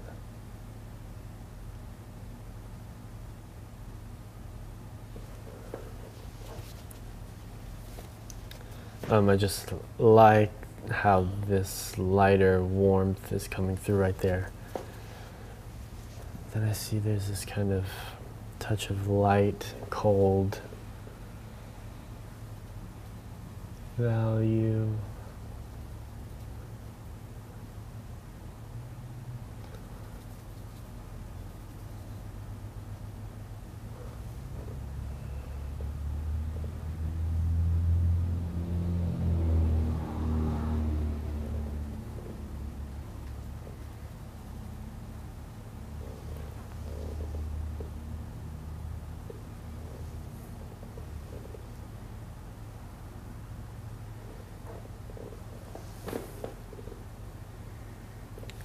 I feel like I'm getting a bit too colorful over on this side, so maybe that looks a bit too blue.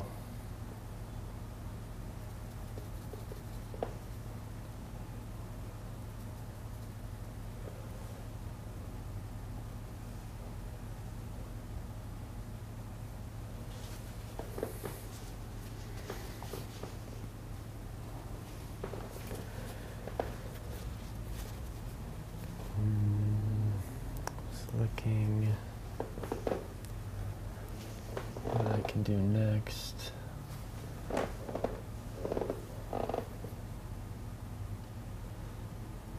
This warm light note up here.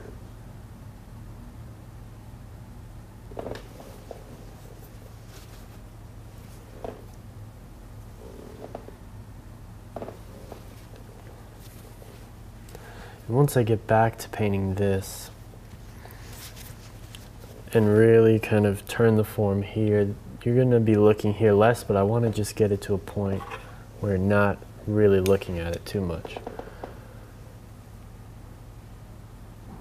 Where I feel it's a bit distracting at the moment.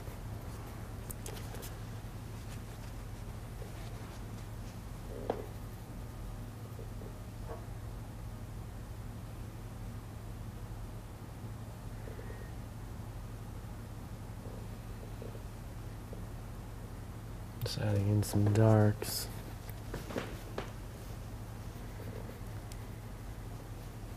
Okay.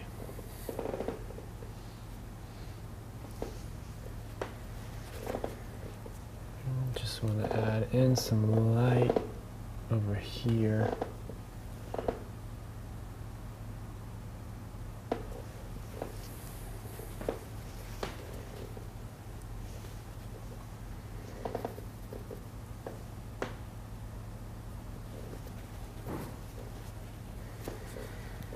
Notice that this wood down here compared to that one, this one looks more purple, and this one up here looks a bit more green.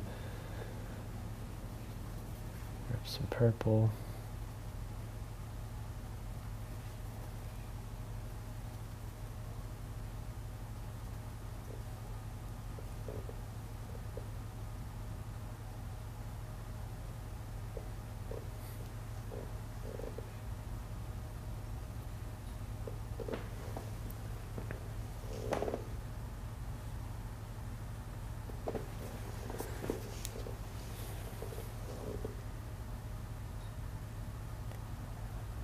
Now the way I usually work when I'm just doing a painting on my own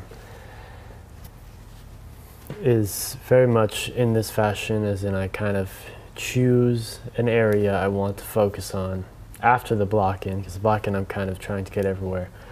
But after that I'm choosing a place and I'm trying to work on all those components. So right now it's kind of like this, all this wood and texture and stuff, I'm just trying to tackle that all at once before I go focus on other parts.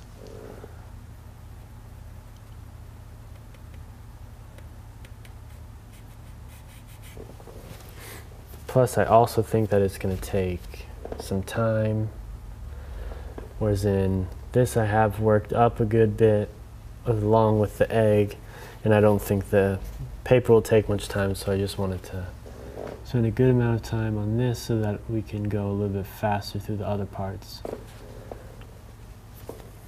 on next Monday.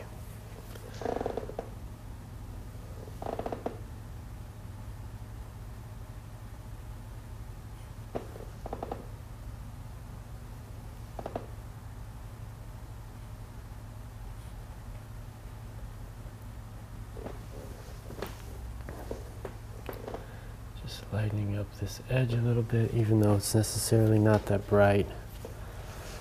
Up there, I think it just makes sense according to the light source, so I can get away with making that edge a little bit brighter.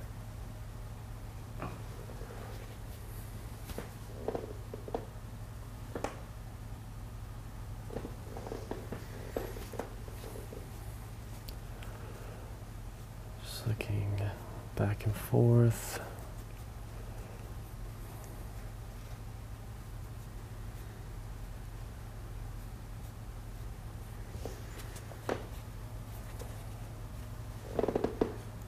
What seems to be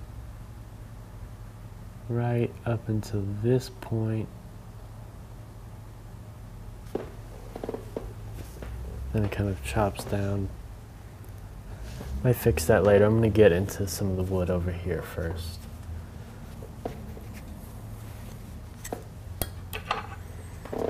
Okay. So I'm looking at it. When I look at this compared to the rest, I see it has a purple bluish tint to it compared to the rest. So I'm going to go ahead and grab some blue and purple, some black, burnt umber, mix into it.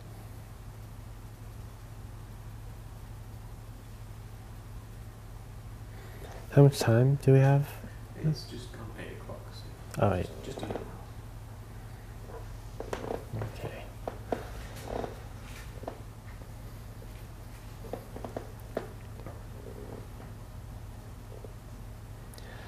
As you can see in this pile, there's like a bunch of different variations of color, but if you took any single one of these colors and just placed it on its own, pretty much just looks gray.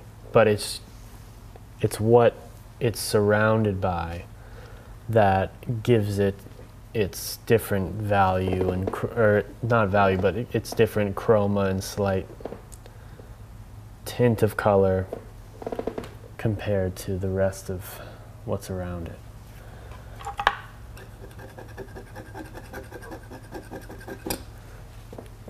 That was a bit too dark.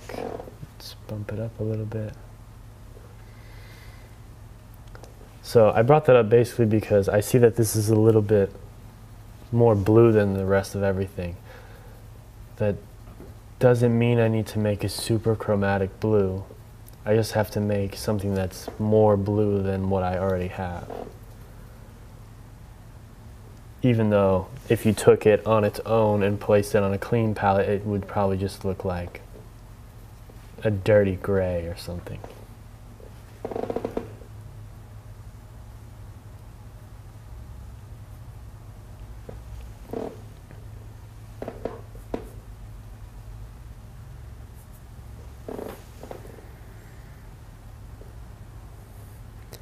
I'm just comparing this light compared to that shadow.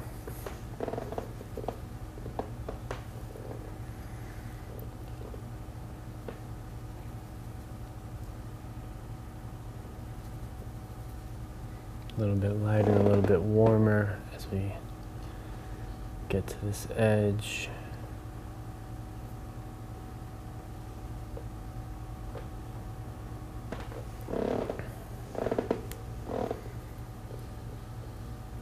Go a little bit darker, a little more yellow, raw umber down here.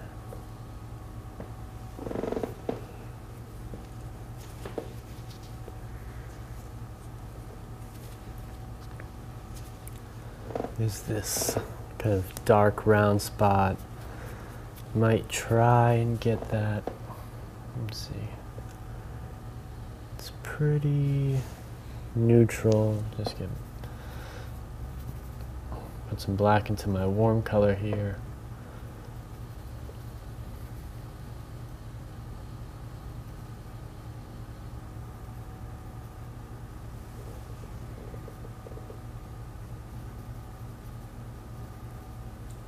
Sliding it up with white.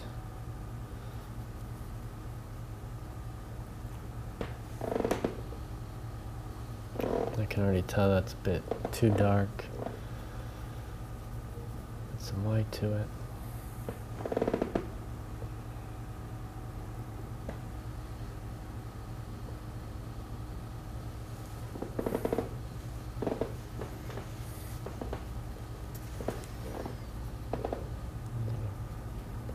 Another little spot that's a little bit lighter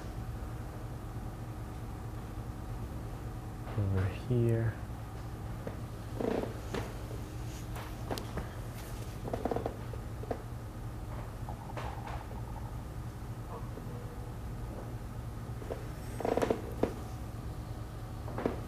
Some lighter parts surrounding it.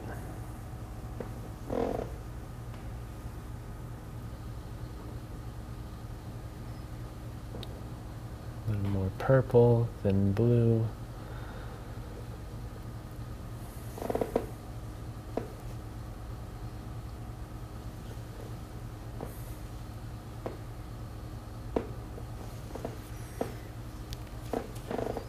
Just bump up the value. Maybe even get into that yellow a little bit for variation.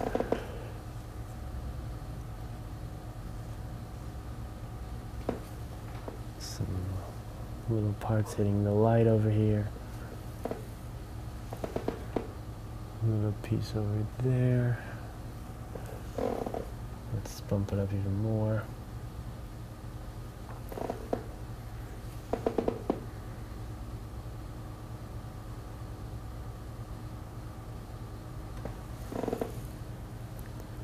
Little light facing planes down here.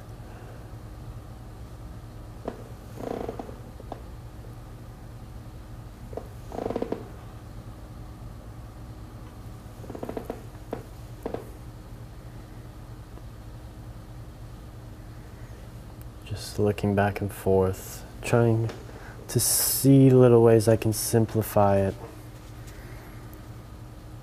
A lot of times with this stuff, a way to simplify it is to really kind of,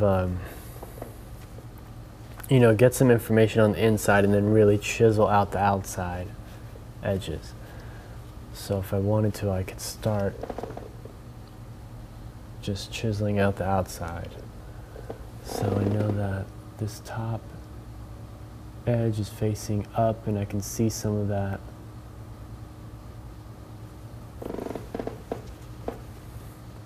So that's going to sharpen it. See a little part of shadow in here.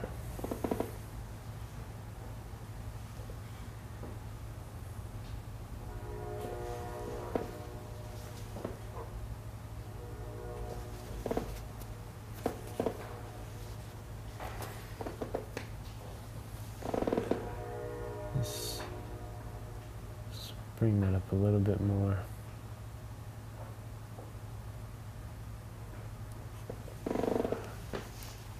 So that kind of sharpens out that edge.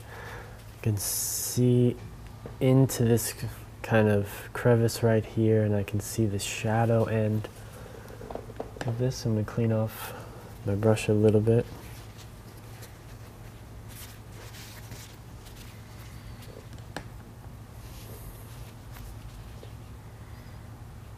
Dip into my medium and go into my darks, my dark shadow color. Thinking about perspective, I'm going to tilt this line down.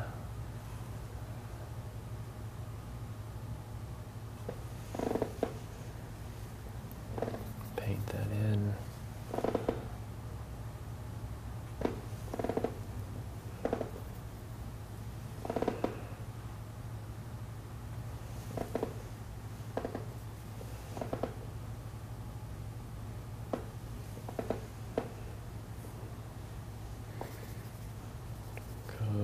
Bit higher in value, maybe a little warmer. That I see shadow in here,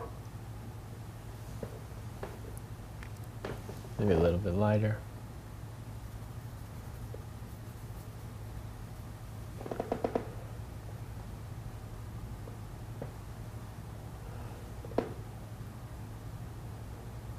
few spots.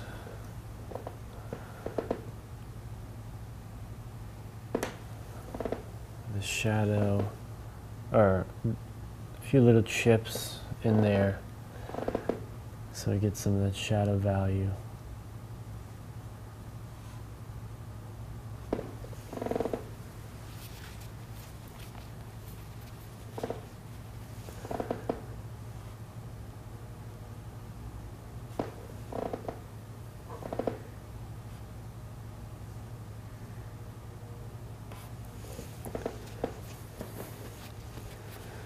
Showing little details or just little indents. I see under this round part kind of dents in.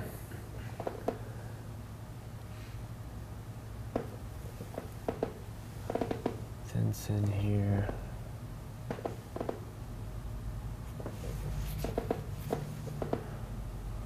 So it gets darker. Got a bit too cloudy over there. So I'm gonna clean that up.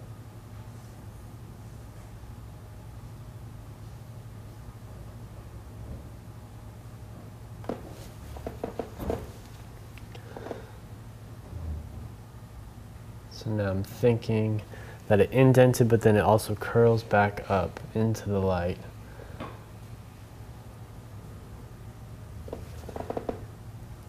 So I want to get that.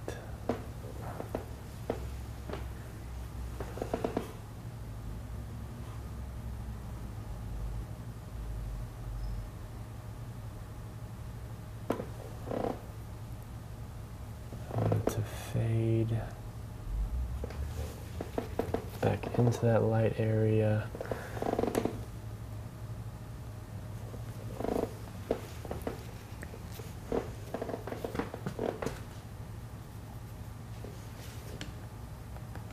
Clean off my brush a little bit so I can go back into my shadow colors.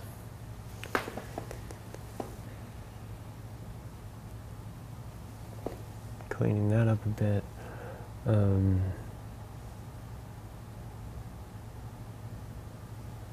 Just a few little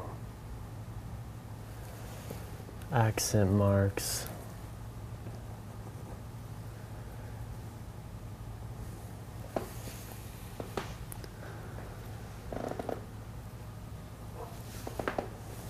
Oops, there's a spot. Some wood curls up under there.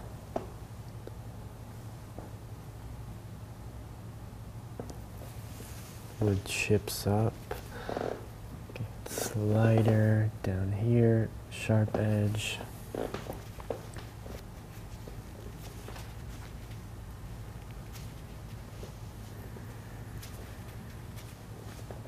So one thing I'm noticing is that if we follow through on this, that a lot of this gets cut off, which will then shape this block of wood a little bit better. So I'm going to make that background color.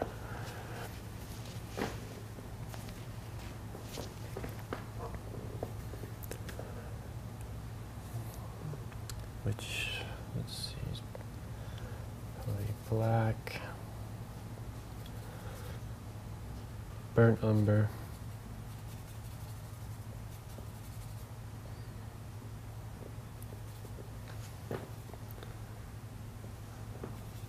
and white,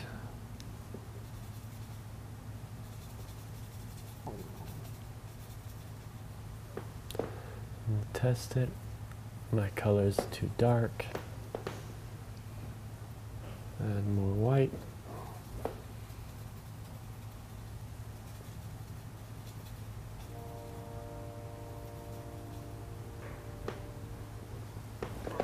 Let's see. It's a little bit too light now. Let's go a little bit darker.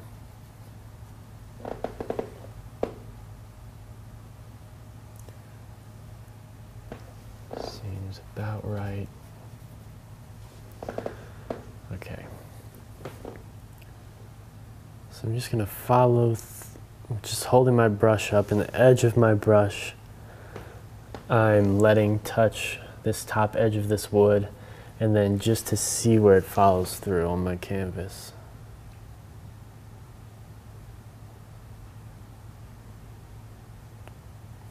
It's about here.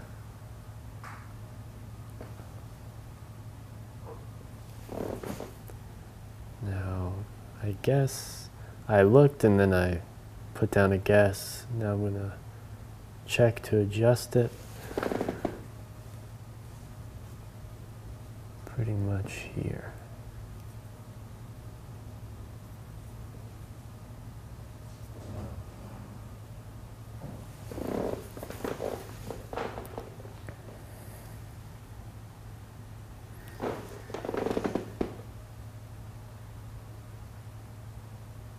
Chips in a little bit on the edge.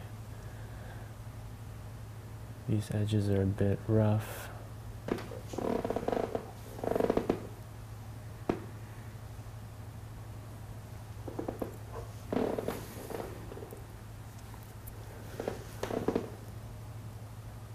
Just fixing up my drawing.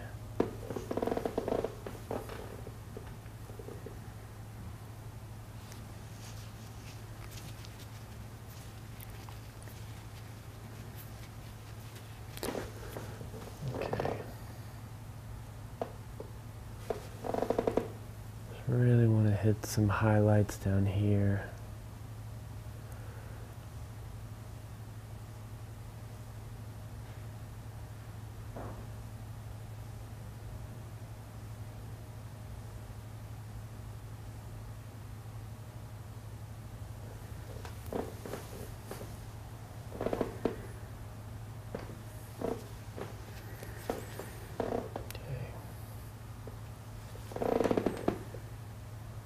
Some interesting lines coming in there.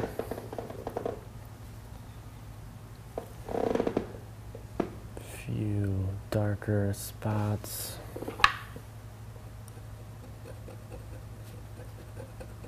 Let's see what effect I can get just by kind of laying it on and then scratching it off.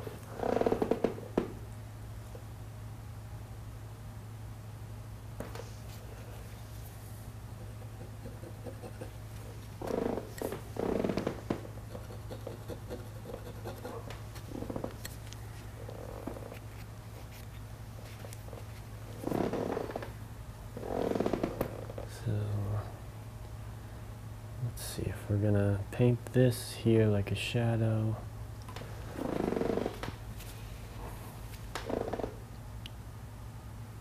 And grab some light. Let's say it's gonna stick out. This edge is facing up a bit.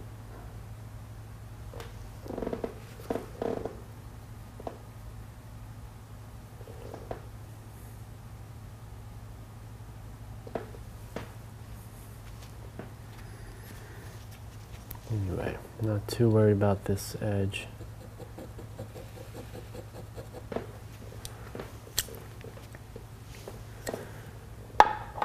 More worried about how it affects this block of wood, which seems a bit ghostly on this edge here. So let me get a lighter value.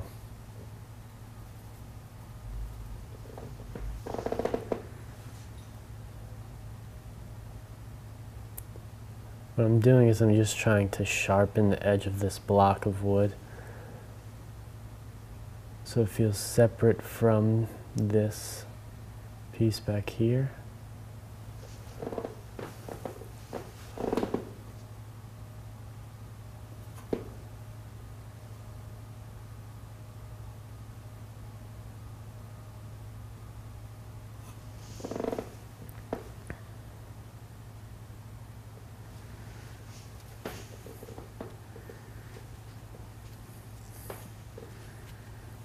That looks okay.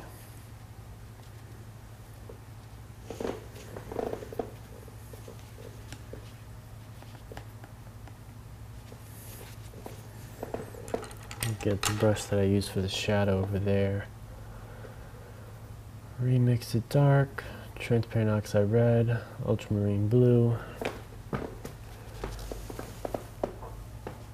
I'm just going to sharpen up some of this stuff.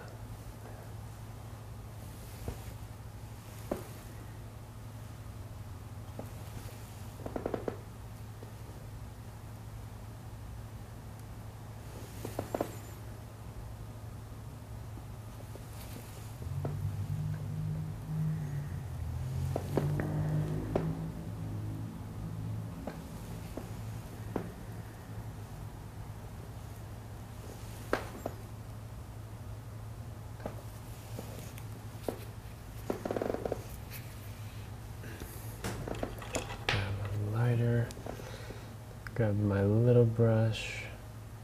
I'm just going to put in a little hint of light on the other side of the shadow.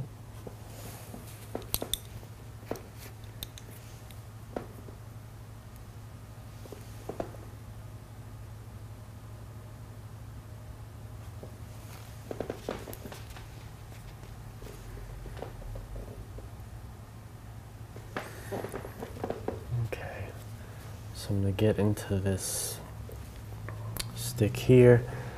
Then I'm looking at the value here compared to that.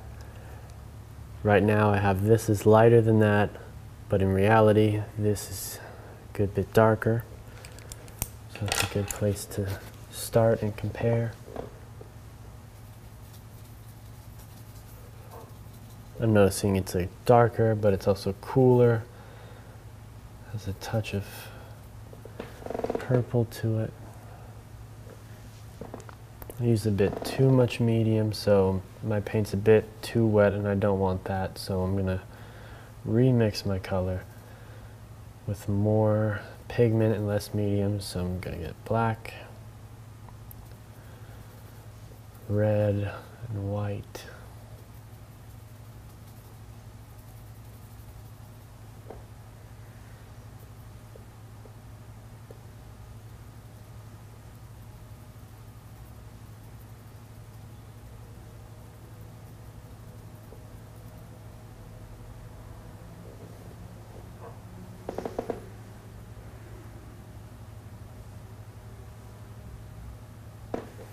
Just by touching a few marks, I'm noticing that it's a bit maybe too blue and needs to be a bit more purple.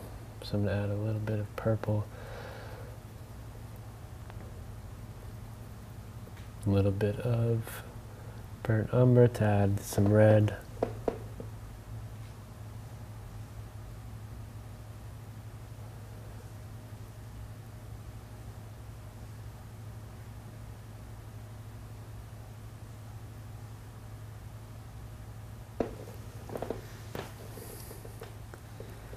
Looking at that, see that some light shows through once you get to around here.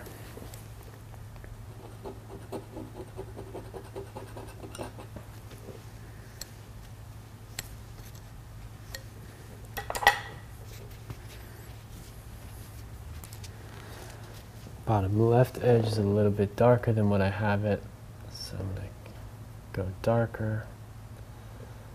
Going into my purple, or going down my string and adding some purple to it.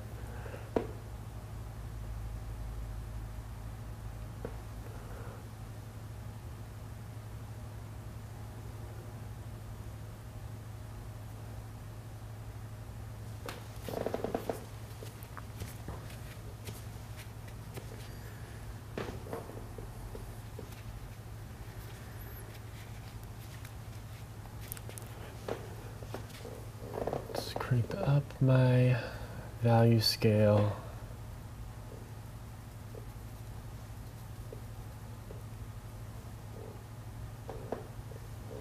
Because I know it has to be a lighter value than this background.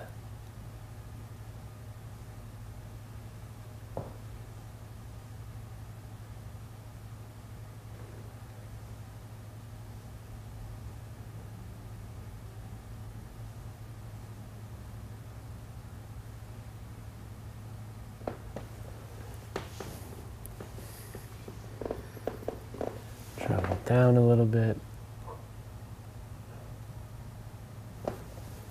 just to get some different variation.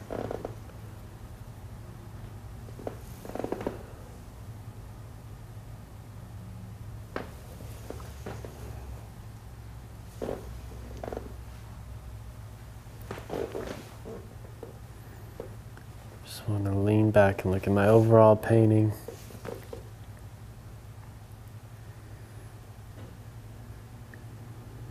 A lot more just when I'm working on my own studio painting. I'm taking my time. I'm stepping back a little bit more than this. So I have to remember to just look back and take it all in as a whole painting.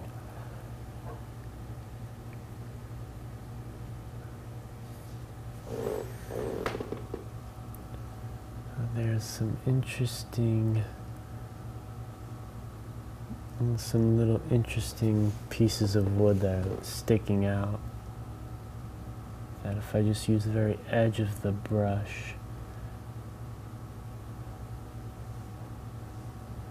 maybe I can get, that are just catching the light.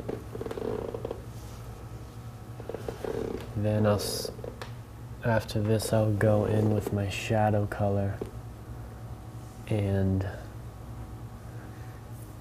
fix up these shapes.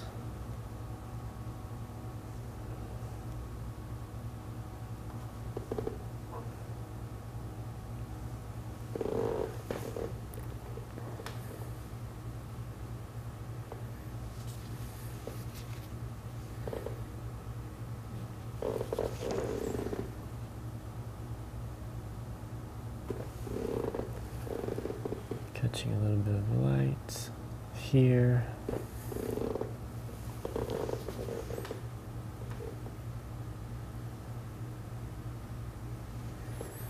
Okay, let's go in the shadow color and fix up some of this.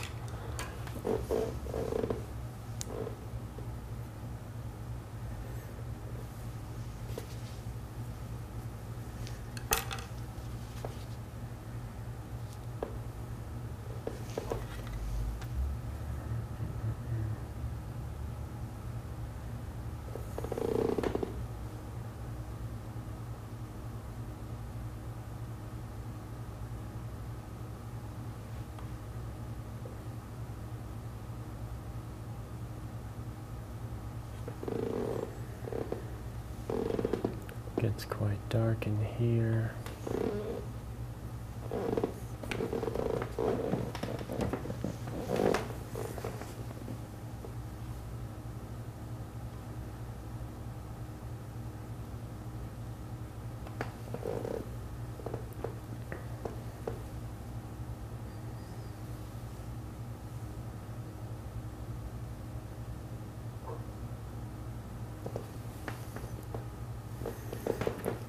Some dark moments in between there.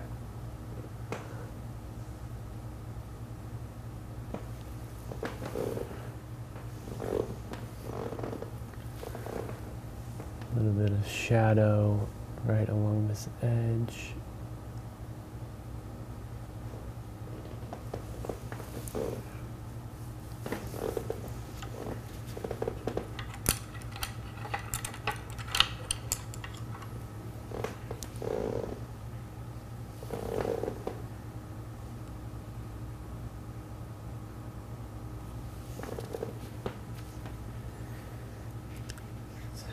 A little bit of light hitting there, but I'm trying to think of a way to make that feel a bit more natural. Maybe if I push into it.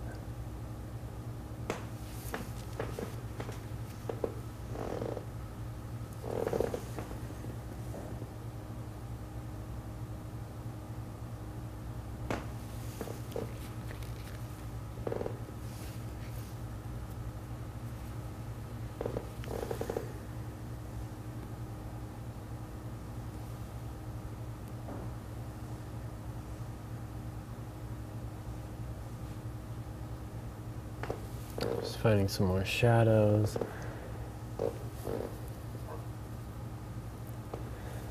Shadow being casted up here from this.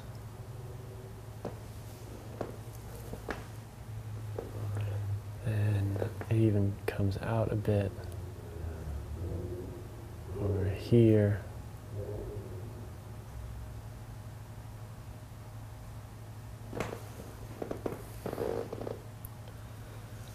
Let's see. I can see a lot of the inside of this plank. So I'm going to try and create a value of this shadow color that is much darker than the lights here, but still a little bit lighter than this dark here. Let's see.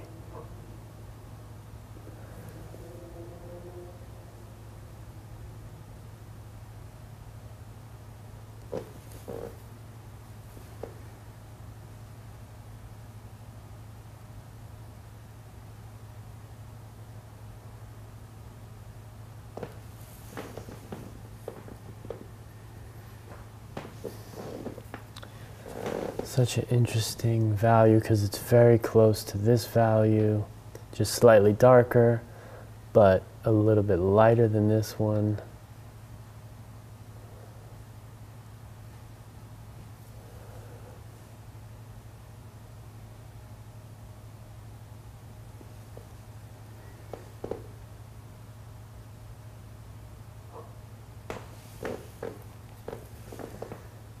So I'm just trying to get the drawing of this shape right.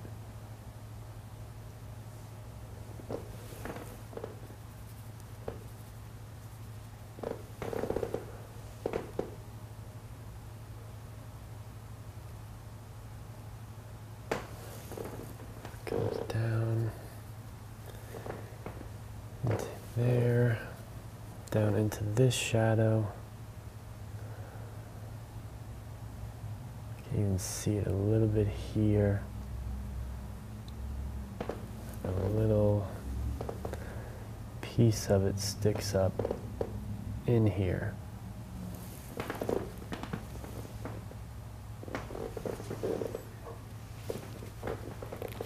Which I can then go into with a darker shadow color.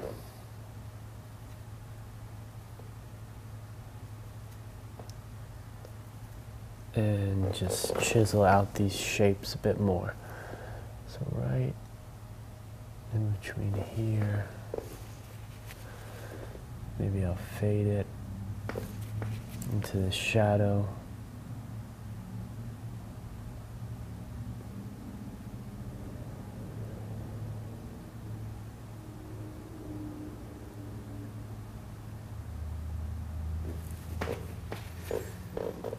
Get that wood color again down here.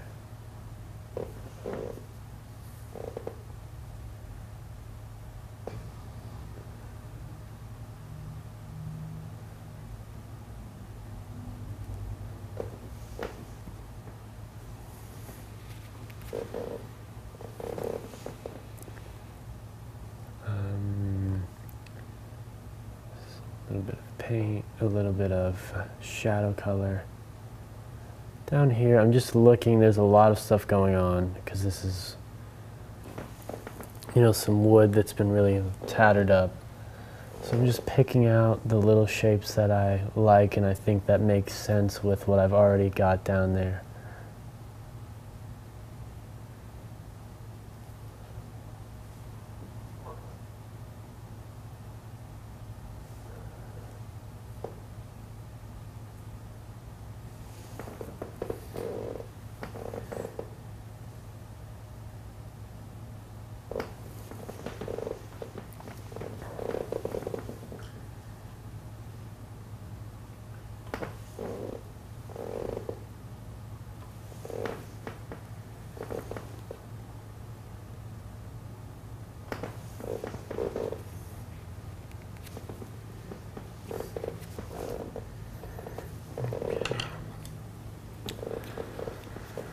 Now I would go ahead and sculpt this out a bit better with the surrounding background colors.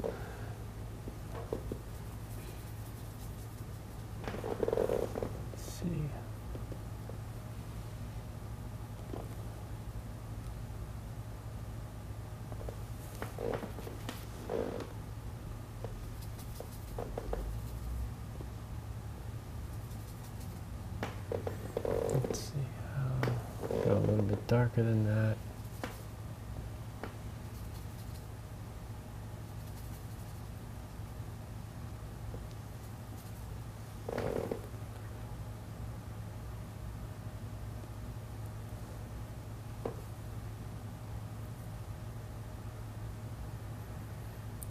You know, go in with just some sharp edges in some spots.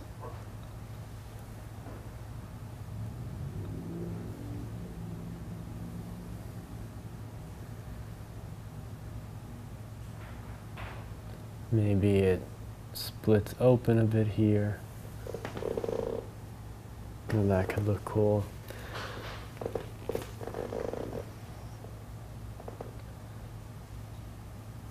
So it gets really dark in the shadow.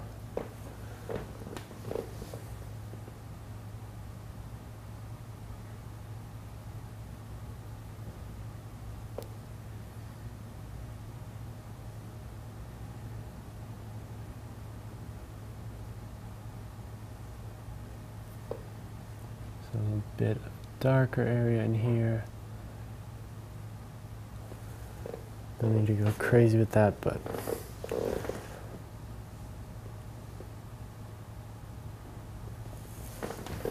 okay.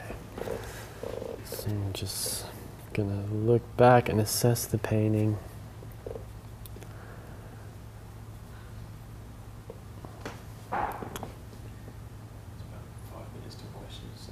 All right, so 5 minutes till questions.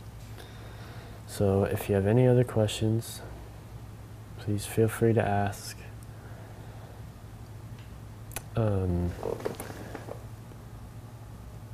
If I didn't quite touch on your question, reiterate and I'll try and answer it to the best of my ability.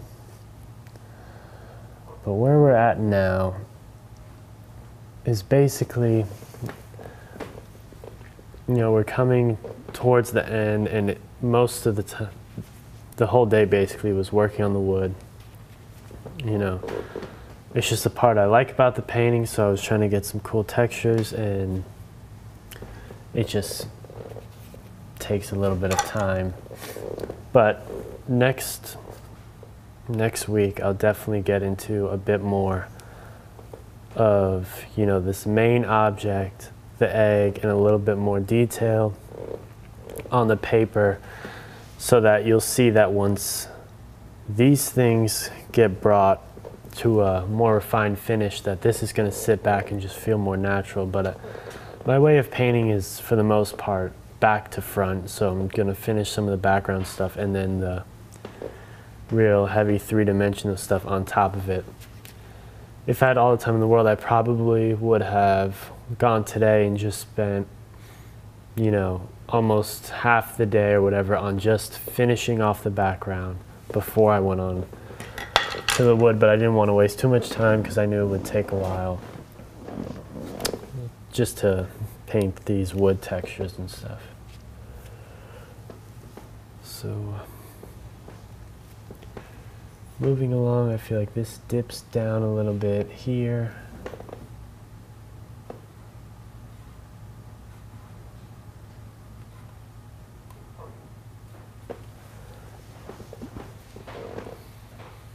So I'm just gonna knock that slightly up.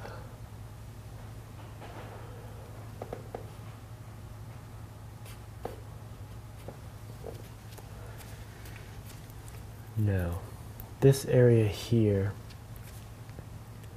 there's a lot going on, so I'm gonna have to just try and squint and pick out the parts that I like about it. There's a few spots here where there's kind of this nice light showing through, or catching on some pieces. So I'm gonna get my shadow brush, clean it off a little bit,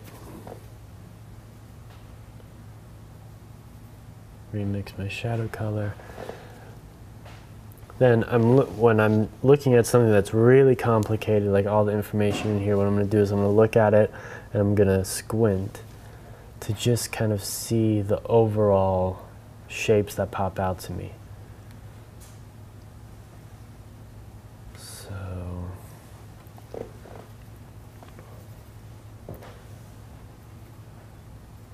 first I'm going to tackle the dark shapes I see. And they're not going to be perfect. It's not going to look exactly one for one of that. But I'm just sort of picking out what I see. And this isn't a subject I paint all the time. I really only painted wood like this once before on my painting with the bird in it. But the way that I think about painting, I can pretty much tackle anything if I'm just thinking of shapes and, you know, shapes, light and color abstractly, rather than what the object really is.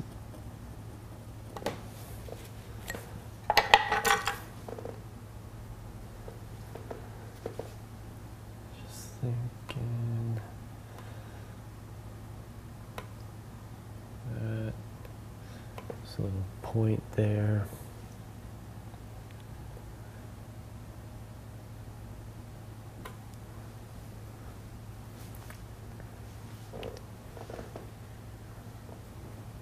Maybe this is a little warm. Add some cobalt blue to cool it down.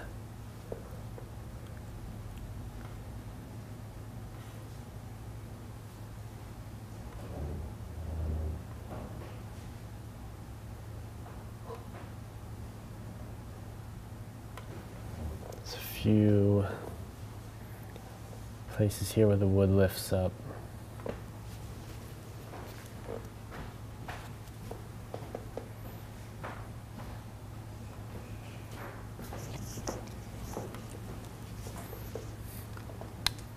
Questions, Alex? Yeah. Nancy Carroll, Alex, please know that others are taking part in the live stream, perhaps because you're doing such a beautiful, thorough job explaining as you move through the painting there are so few questions. Well, thank you. I hope that I'm coming across as clear in my thought process and stuff. Mustafa, yes. Yes, thanks, Punambra? Oh, the penumbra. No, Pramalba, he says in the question. By the way, I read that Sargent used Pramalba white. Did you try Lefranc titanium white? Richard Schmid recommends it. And what about lead white? It doesn't ship to some countries. Did we miss it or not a big deal? So yeah, I forgot about that, but I also read somewhere that the white that Sargent used was an equivalent to Permaba white, and that's another reason why I think it's probably a good choice. But I don't know about the other white. I've used lead white before, and the property of it that I think, I mean, there's textural qualities about it that you don't really get with other paints, but another quality about it that's much different than titanium is that it doesn't completely take over your color. So if you add some lead white into a color, it just slightly kind of tints it and doesn't just completely take it over like titanium white does. But I would say that Permaba white does a similar thing.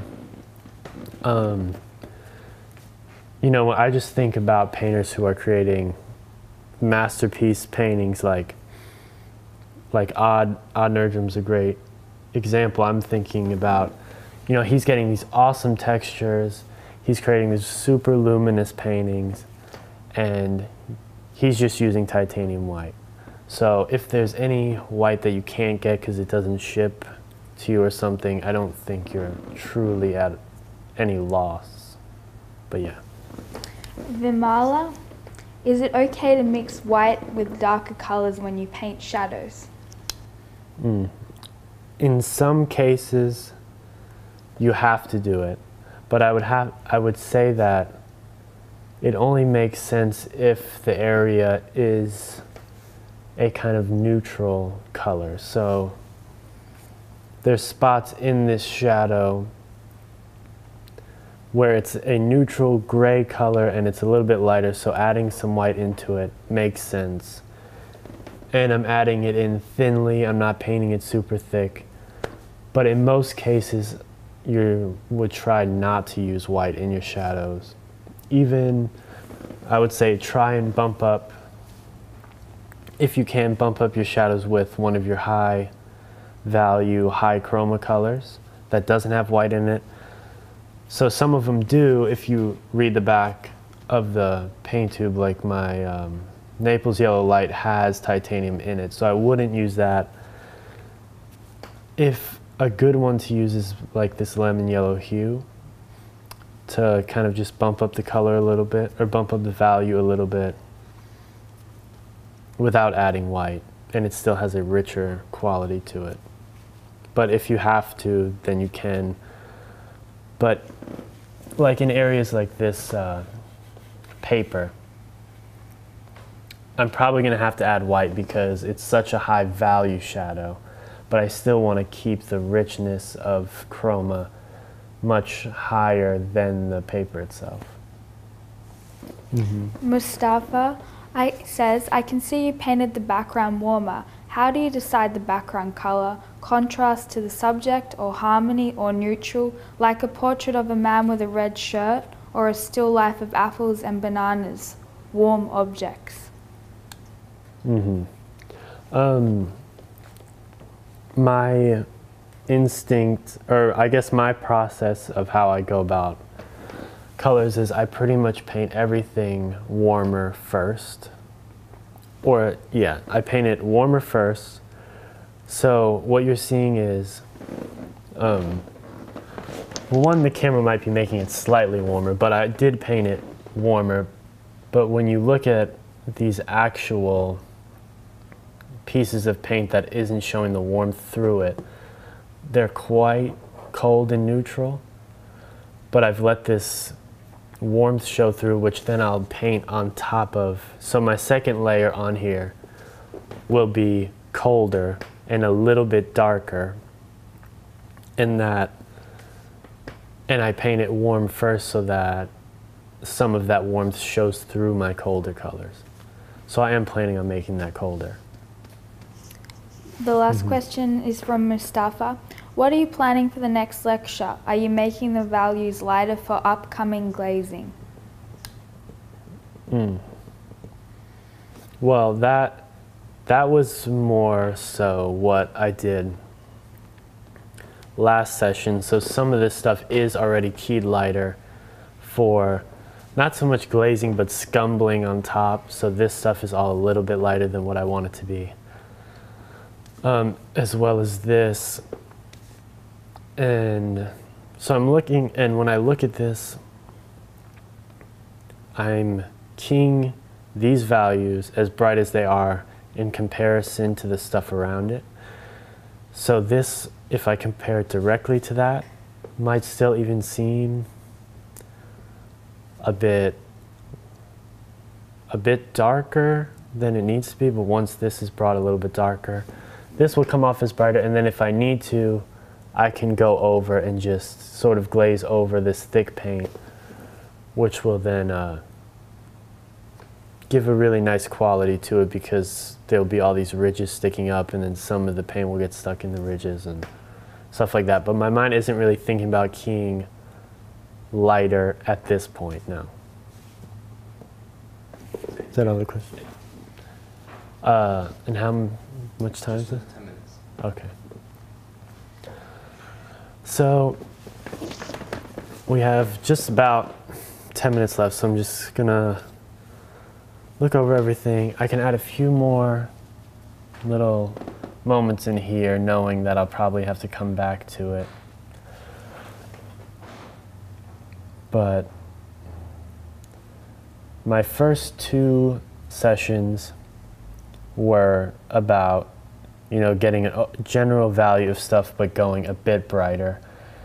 And I always tend to err on the side of brighter rather than darker because it's much easier to scumble or glaze darker colors on top of light colors. So if some of this stuff seems a bit bright, I'm definitely okay with that, and it's almost even better because it's just going to give even more interesting paint quality to paint darker on top of that. And I let it be kind of an organic process like that, whereas I feel like I used to paint a lot more alla prima, where I just wanted to paint everything the right way the first time, and I'd spend a whole day on one part and paint it to a complete, like paint it to a full completion and then move to the next, move to the next. Whereas now I'm just more going day by day painting on top of other paint, and it just gives this real nice quality, whereas when you look at it, sometimes you can't even necessarily tell how it's done. And I think it was something I really liked about how Odd painted. It was just, you know, layer on top of layer on top of layer. He wanted it to dry quickly and everything like that. So that's my process. It's a little bit slower to show on a format like this, but I'm trying to give you a true to life version of how I would go about it.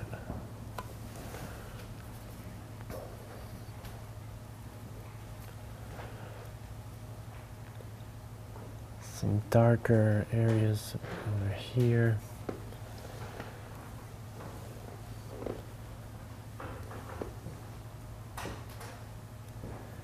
Into the light.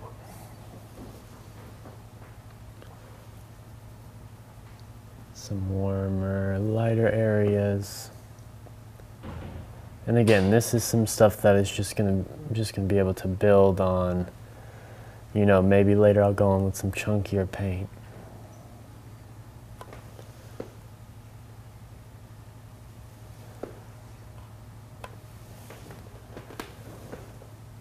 Just finding some areas of interest. You know, if I get cloudy in some places, I definitely want to go and fix that. Because when I look at something like this, I definitely don't think of cloudy.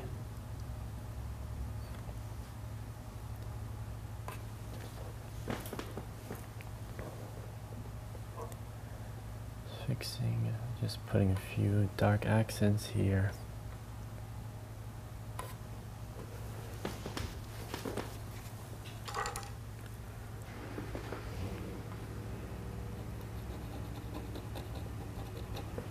Scratching out some stuff.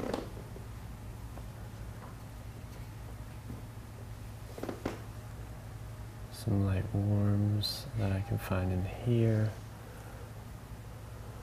The cool thing about painting wood is that it has this sort of texture where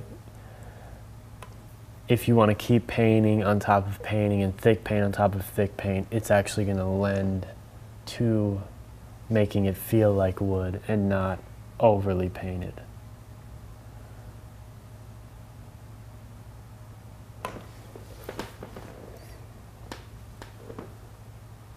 A few more spots. So next week we're gonna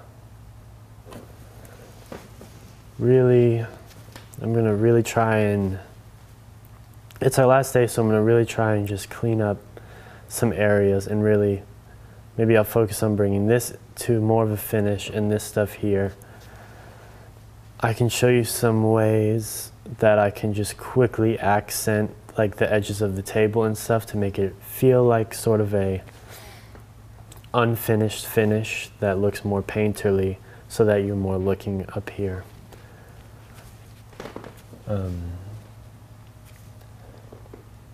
But like I said, the wood just took a little bit longer than the rest of the objects will, because it was just a lot to kind of play with and move around, and I wanted to show on camera just how I kind of experimented with a palette knife to get different textures. Whereas in maybe turning the form on this will be much more methodic and thinking about the light source and just slowly turning it.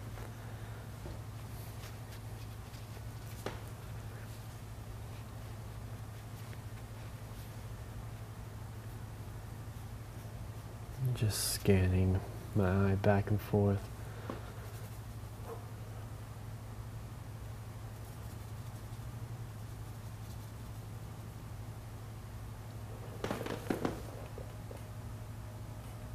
And quickly just kind of put a line there to soften that.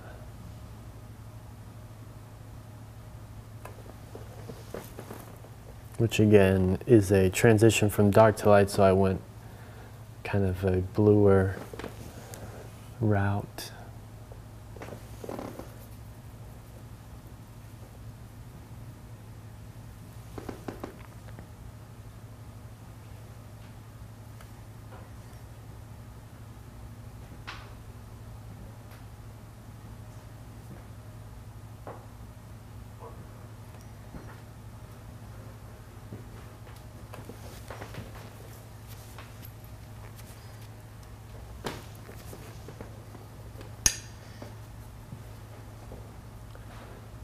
Just softening that shadow a little bit.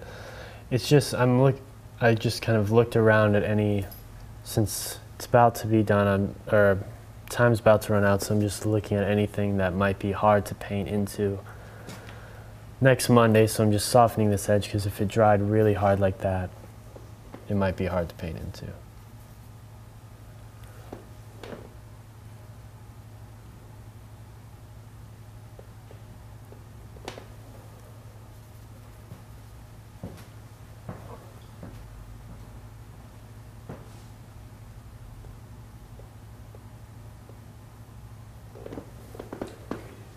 That's good. All right, so that's time. Like I said, next week I'll get into more of the key objects, but thank you for joining in and see you next time.